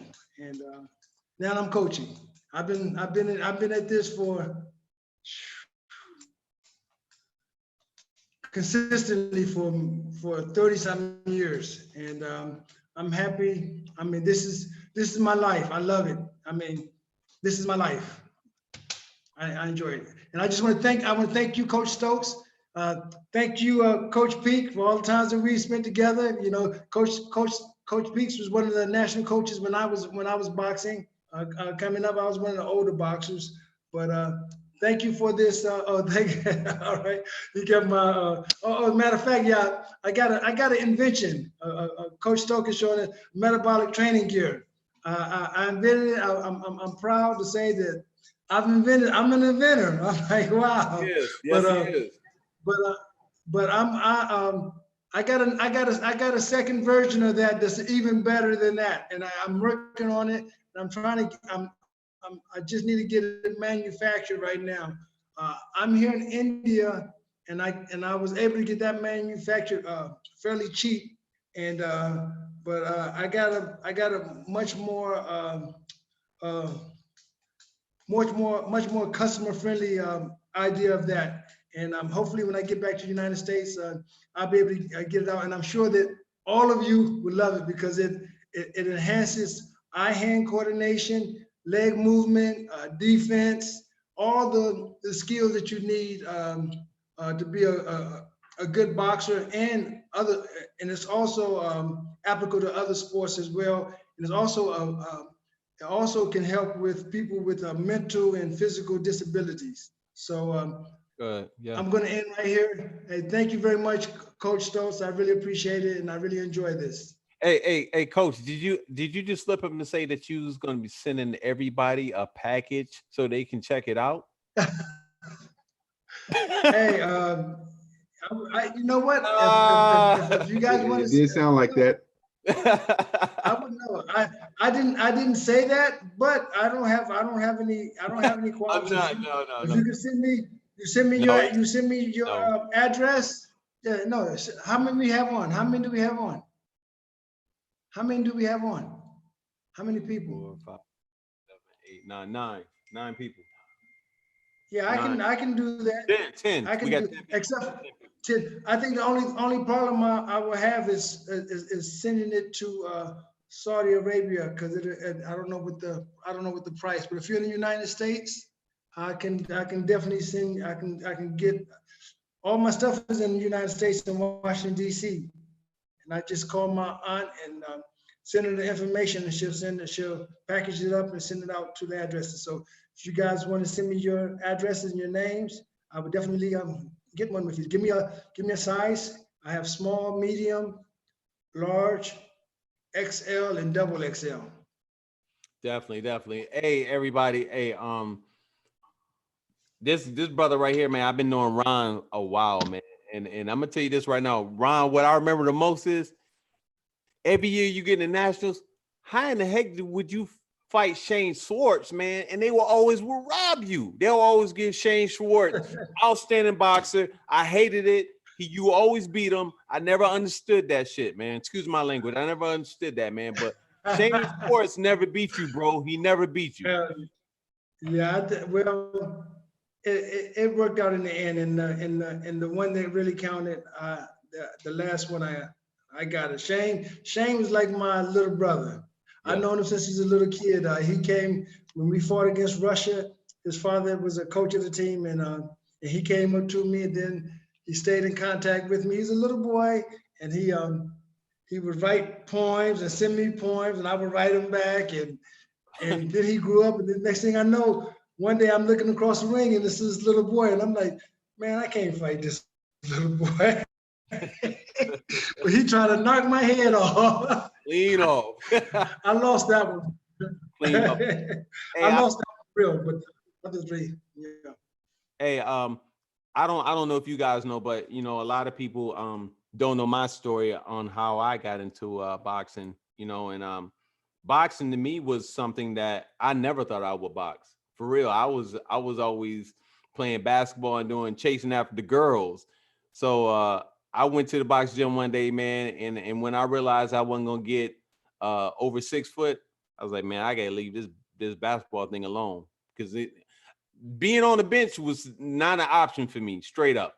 So I ended up going to the boxing gym because I was a kid growing up in Rochester, New York, where I didn't have a lot of family members. A lot of my family members lived on the outskirts. Everybody that I knew lived in where I lived at was, you know, were my friends. So I ended up going because, you know, I was a victim of bullying. I was a victim of being picked on. But when I learned how to box, it was not a rabbit got the gun. And ever since then, for real, ever since then, I tell you this right now, ever since then, I dare somebody to walk up on me. I dare somebody. I kind of look for it now. I'll be out. You know how Cedric Entertainer said, you go places and black people, I wish somebody would. I wish somebody would. That's how it be. So that's how I got into boxing, because, you know, I just got tired of being picked on. And then I start kicking ass. But with that being said, where's he at? Hey, Coach Chris, how did you get into boxing, brother? Hey, hold on. I just got to say, shout out to the Kings of Comedy over here. You're trying to talk about the wish factor. I wish somebody would mess with me. Yeah, that's funny. That's funny. You know what? Before I start, I just want to say, man, we got East Coast, we got West Coast, we have East Asia, we got everywhere around the globe. And what brought us here was boxing. That's crazy, right? I just, through the power of technology, and then, you know, to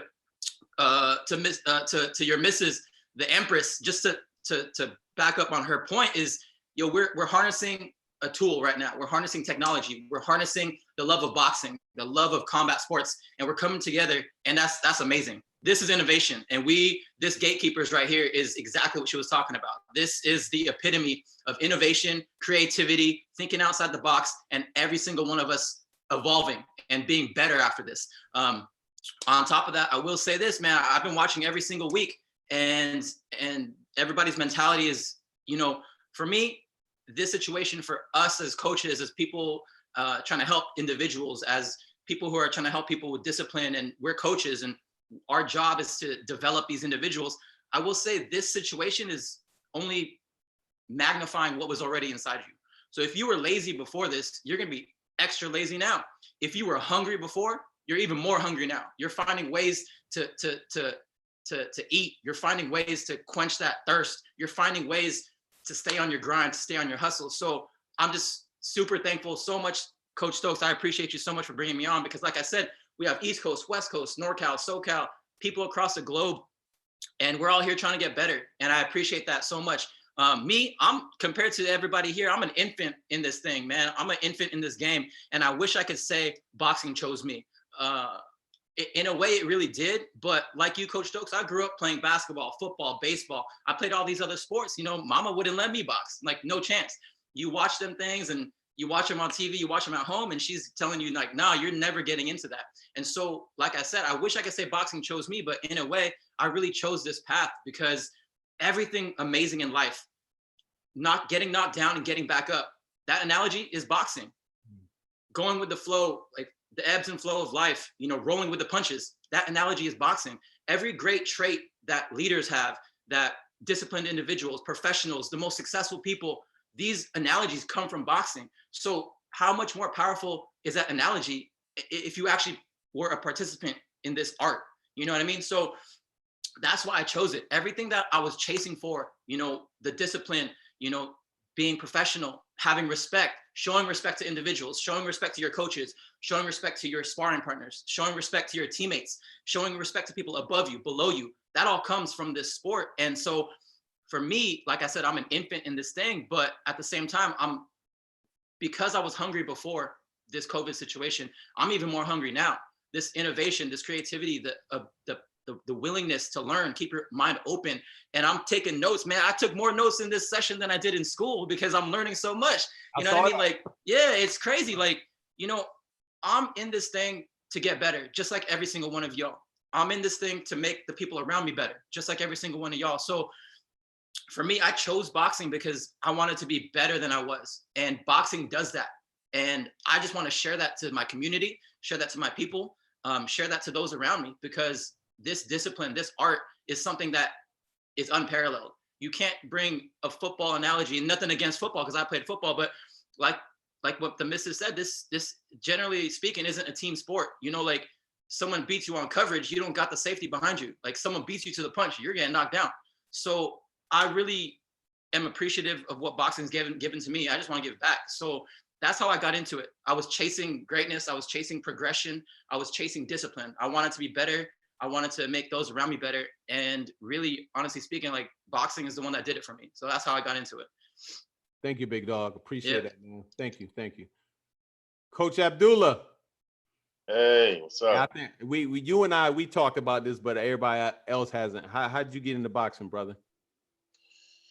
Man, it started out with my dad. My dad was a Golden Glove champion in the state of Kansas in the 60s.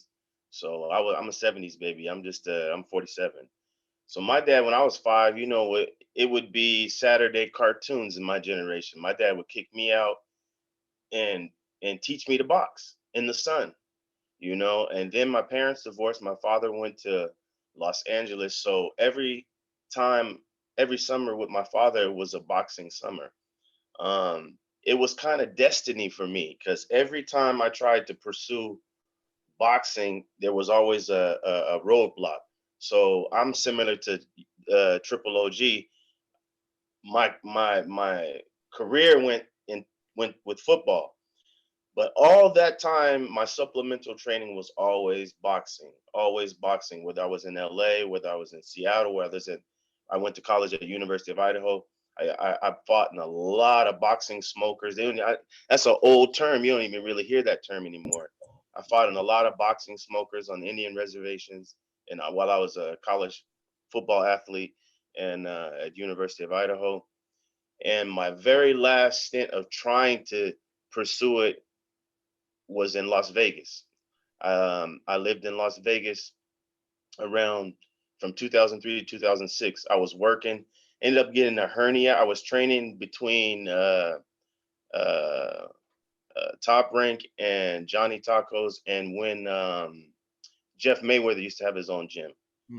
And I was training. I got the phone call that I could try out for I think it was the first or second season of Contender, and then through work I got a hernia. So I looked back at my life. I was like, man, every time you try this boxing thing, which is really your passion, I was always a better fighter than I was a football player, even though I went pretty far with football.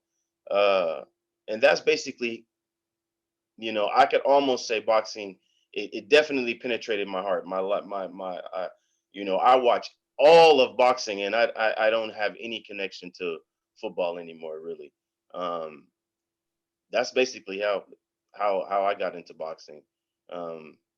Like I say, it was destiny. I really couldn't. Every time I tried to get into it, there was a roadblock. And of course, when I'm sure Triple OG can attest to that. When you're playing college football and you're trying to pursue that next level, I tried out for Minnesota Vikings, the Raiders, and the Redskins. So when that's your goal, boxing is secondary, even though it was my first love. If you don't mind, I want to tap into also which Mrs. Coach Stokes said is the food, and also what Coach Simmons says. Since I play 2 roles over here in Saudi Arabia, and also as I've been a coach on Indian reservation, different Indian reservations, and I made it when I was in the University of Idaho. I made a relationship through one of the classes I have of coaching boxing on the Indian reservation. That's why I'm referring to that. But I definitely agree with Coach Simmons and your wife, because these guys have to learn how to, number one, give their full heart to training. Number two, they have to know how to use the food to to to be get them to be a better athlete.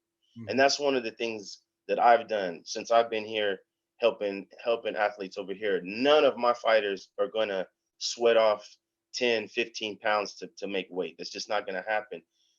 We're going to use the superfoods, the knowledge that is out there. We live in a time where there's a lot of information out there, and it's really upon us coaches trying to convince those athletes that, look, yeah, you can go get a 99-cent burger at McDonald's or Burger King or what have you, but that's not the way that's not, you got to put your mind, if you want to be a champion, you got to think like a champion, live like a champion, you definitely got to eat like a champion.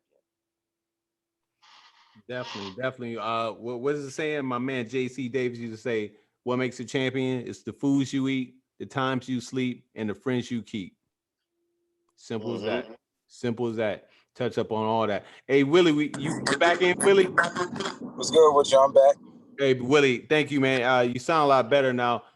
We wrapping up. But I want to know this: how did you get into boxing? Well, you come from your legacy, but maybe you didn't want to box. What got you into boxing? That's definitely. I mean, I was born into it. My last name says it all. So I was just born into it. I definitely wanted to do it because I saw my dad on TV, and we had heard so many stories in the family about my great uncle beating Marvin Hagler.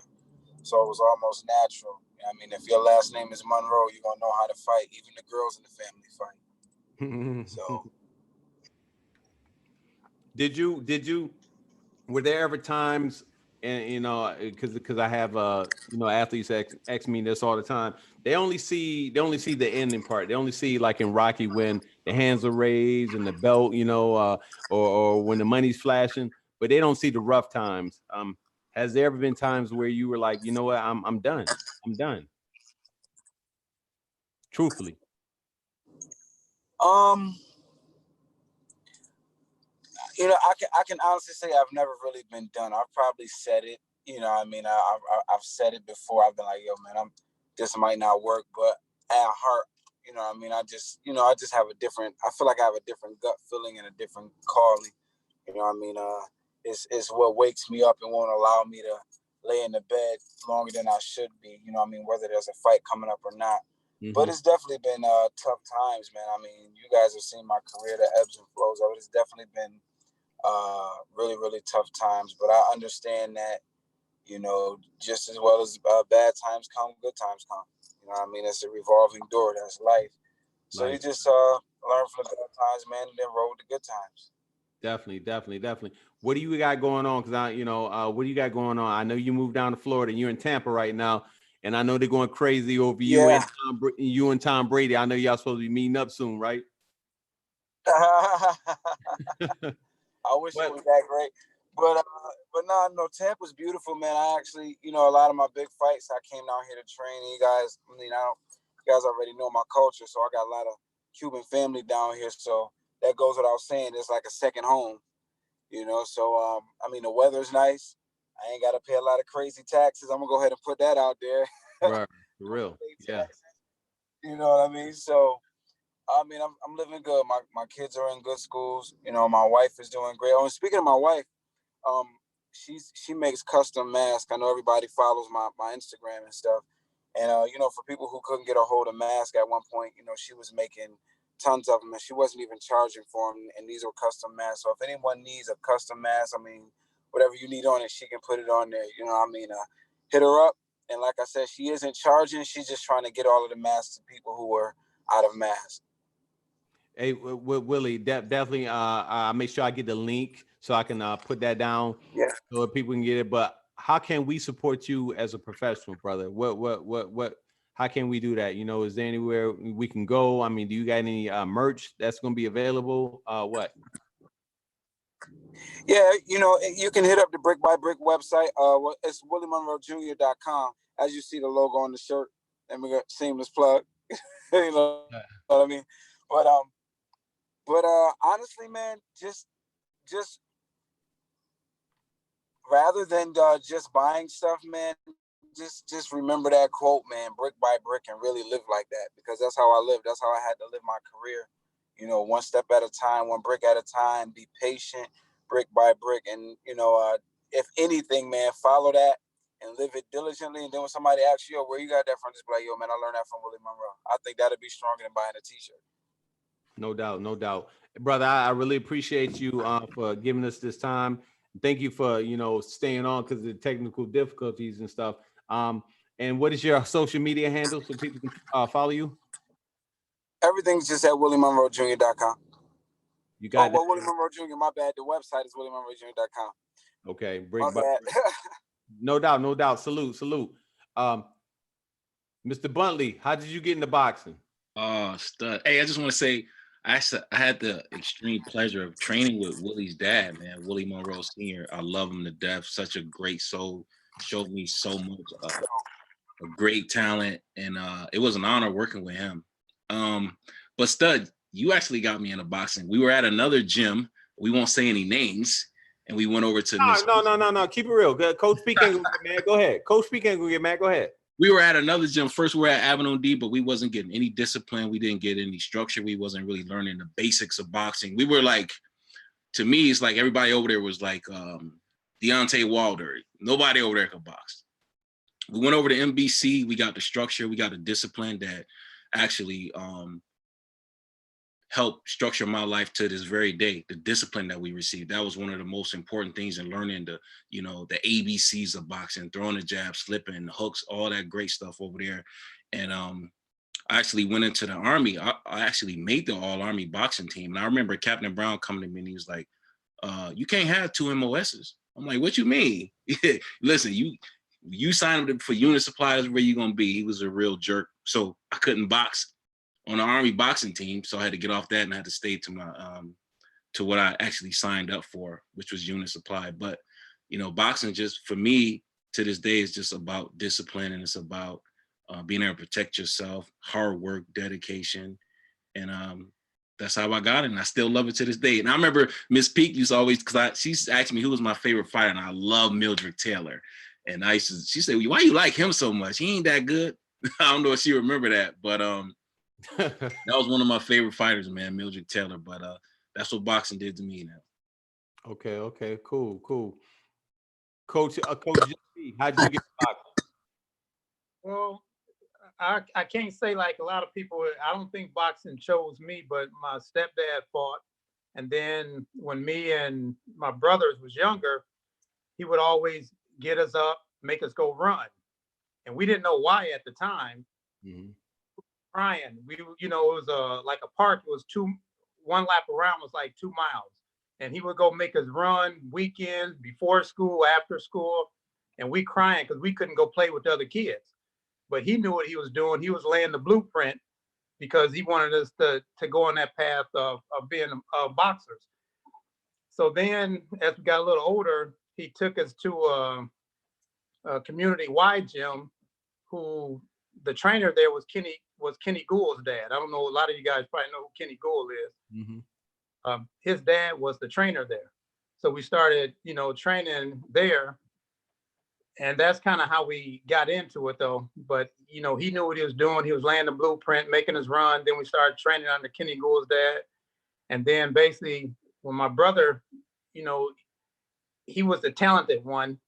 And then when he turned pro, I kind of like started just, got away from boxing myself and was traveling with him. He turned pro with Sugar Ray Leonard. And then at the time, Sugar Ray Leonard was still had 1 foot in, 1 foot out. So my brother was like, well, how can he, put time and attention into me if he's still trying to fight? So he was with Sugar Ray Leonard for about 6 months out of Maryland with him. And then he left Sugar Ray Leonard, and then he went with Emmanuel Stewart. And then Emmanuel Stewart had him his whole career. And so I spent years in Kronk's gym, but we still stayed in Illinois, but we would just go there when he had a fight coming up. And then he'd train, and we'd stay at Emmanuel had like a fighter's house across, right across from his house, where he would house fighters. And So I've been in the gym when he was sparring with Tommy Hearns, James Toney, and then how I got into coaching is when I was at the time that I moved from Chicago to Iowa, and a friend of mine, Antoine Echols, had a fight out in Minneapolis. So he had left his trainer, and then he asked me to work his corner, and I had no intention on becoming a trainer or anything like that. So I worked his corner, and then I had another friend of mine that was a pro fighter, and I worked his corner, and that's kind of how I started getting into coaching. Those of you don't know, but Julius is. Can you hear me? That's me. Hold on.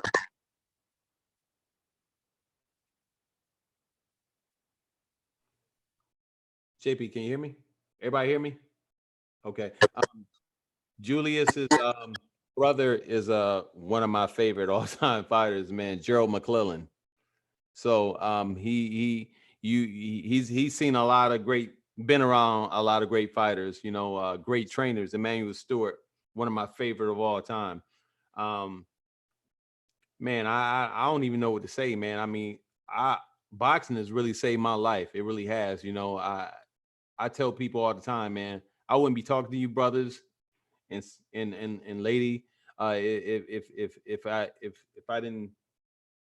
didn't have boxing in my life. I wouldn't even be in California, man. You talking to a kid from Rochester, New York, man. I mean, most kids that I grew up with don't even see out of Rochester because it's so gritty and grimy out of there. You know, Jimmy can tell you, Willie Monroe can tell you. I'm just honored just to be here talking to each and every one of you people, you know, fighters and coaches and stuff.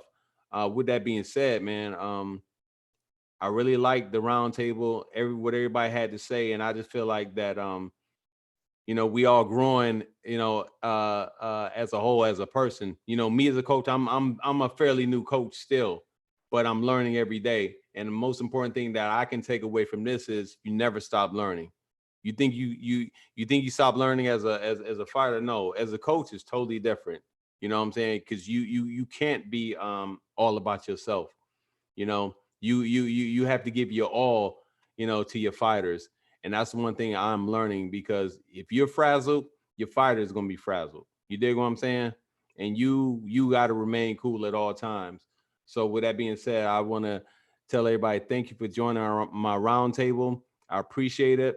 I'm gonna go around to everybody one last time. Please give your handles where Coach everybody can Peak, follow I'm you. sorry to interrupt you, Coach Stokes. Coach Peak has not gone. Baby, I was opening up the floor for her. You ain't let me finish. So with that being said, Coach Pete, I'm saving the best for last. My wife cut me off.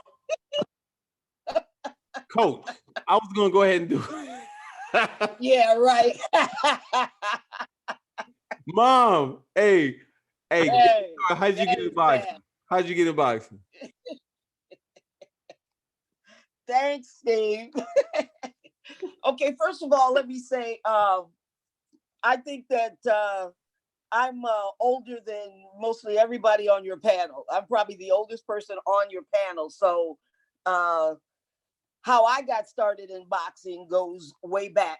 I got started because of my father, who was not a fighter, but he loved to watch the fights. And my father introduced me to the old Gillette Friday night at the fights. Being that I was his little girl, he was like, you know, he wanted me to do anything and everything. He taught me to fish. He taught me a lot of things, but he introduced me to boxing, watching the old Gillette Friday night at the fights. And I remember sitting there watching these great fighters. And, you know, the thing that I was most struck by them was their, you know, they were sculptured. They looked like gladiators. They were very sculptured. They were very skillful. They were very, very smooth and rhythmic in their movement. And at the time, I belonged to the Girl Scouts, and I remembered my first time ever seeing ballet, and that was in New York City, and it was a Nutcracker Suite. And I had gone there, and I love the arts anyway, and I saw my first ballet performance. And it was during the time that I was watching performance that I was able to take the male dancers and superimpose them onto the boxers. And what I realized was that I could put one on top of the other and you couldn't tell the difference. Both of them were very sculptured. Both of them were very graceful and rhythmic in their movement. And both of them were very powerful in their artistic expression. And it was at that time that I truly fell in love with the art of boxing. The two of them were just perfect together. And to me, it was, you know, it was a combination made in heaven. So I became very in love with the sport of boxing. And I began to pursue my knowledge in the sport of boxing. And over the years, as I became, you know, was able to pick up more talent in the area of boxing, I also ran into my first obstacles where I was told that because I was female, that I would never be able to coach and I wouldn't make a good coach and I should give it up and I should do something, you know, that would be more suited for me, like, you know, learning to cook and having kids and that sort of stuff. And what these individuals did not know, the first ones came out of this St. Martin's gym. What they didn't understand was that they were, by saying that to me, they were ensuring that I would go on and I would pursue this sport to no ends, and I did. And I've been involved in amateur boxing and coaching amateur boxing for over 43 years. So I've been in it for a little while. And professional. And professional, yes, that too. And you know, I'm like some of the other ones. You know, boxing chose me. I didn't choose boxing. I mean, it was something that just kind of came up, grabbed me, and said, you know, this is the road for you. This is going to be your passion. This is going to be where, you know, you will be able to do the most good for people. And that's what I've tried to do, and that's what I've done over the years. I've been fortunate to work with people on this panel. Willie Monroe, I worked with him when he was young and his dad brought him to the gym. Coach Sims, I was able to work with you when you were both an amateur, and then again we worked together as coaches. My boy Jimmy and Steve, was able to work with you guys, you know, introducing you, you know, to the sport, and also, you know, how to use it to promote yourself and to come out to be the wonderful young men that you are today. So I've been in it, and I just can't seem to shake it. And at the age of 68, I'm still doing it. Strong. So strong.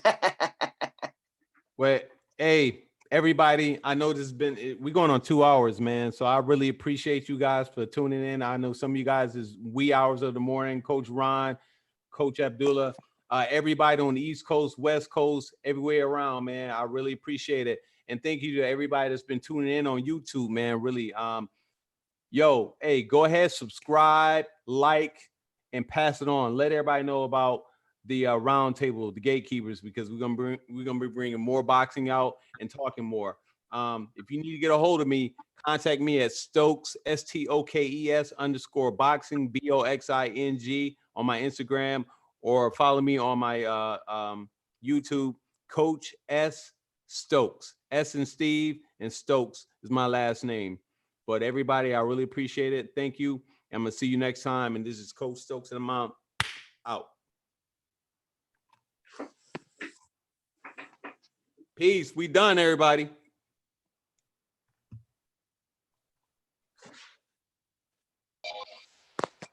Peace.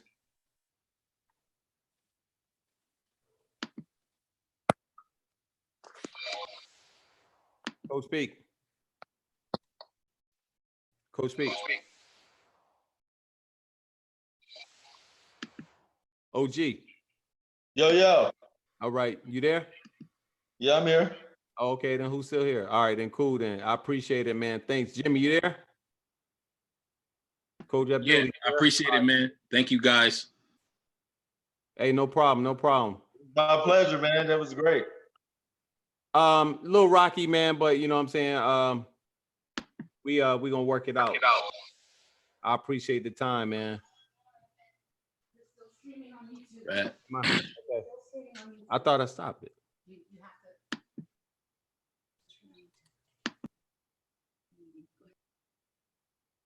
How do you get out?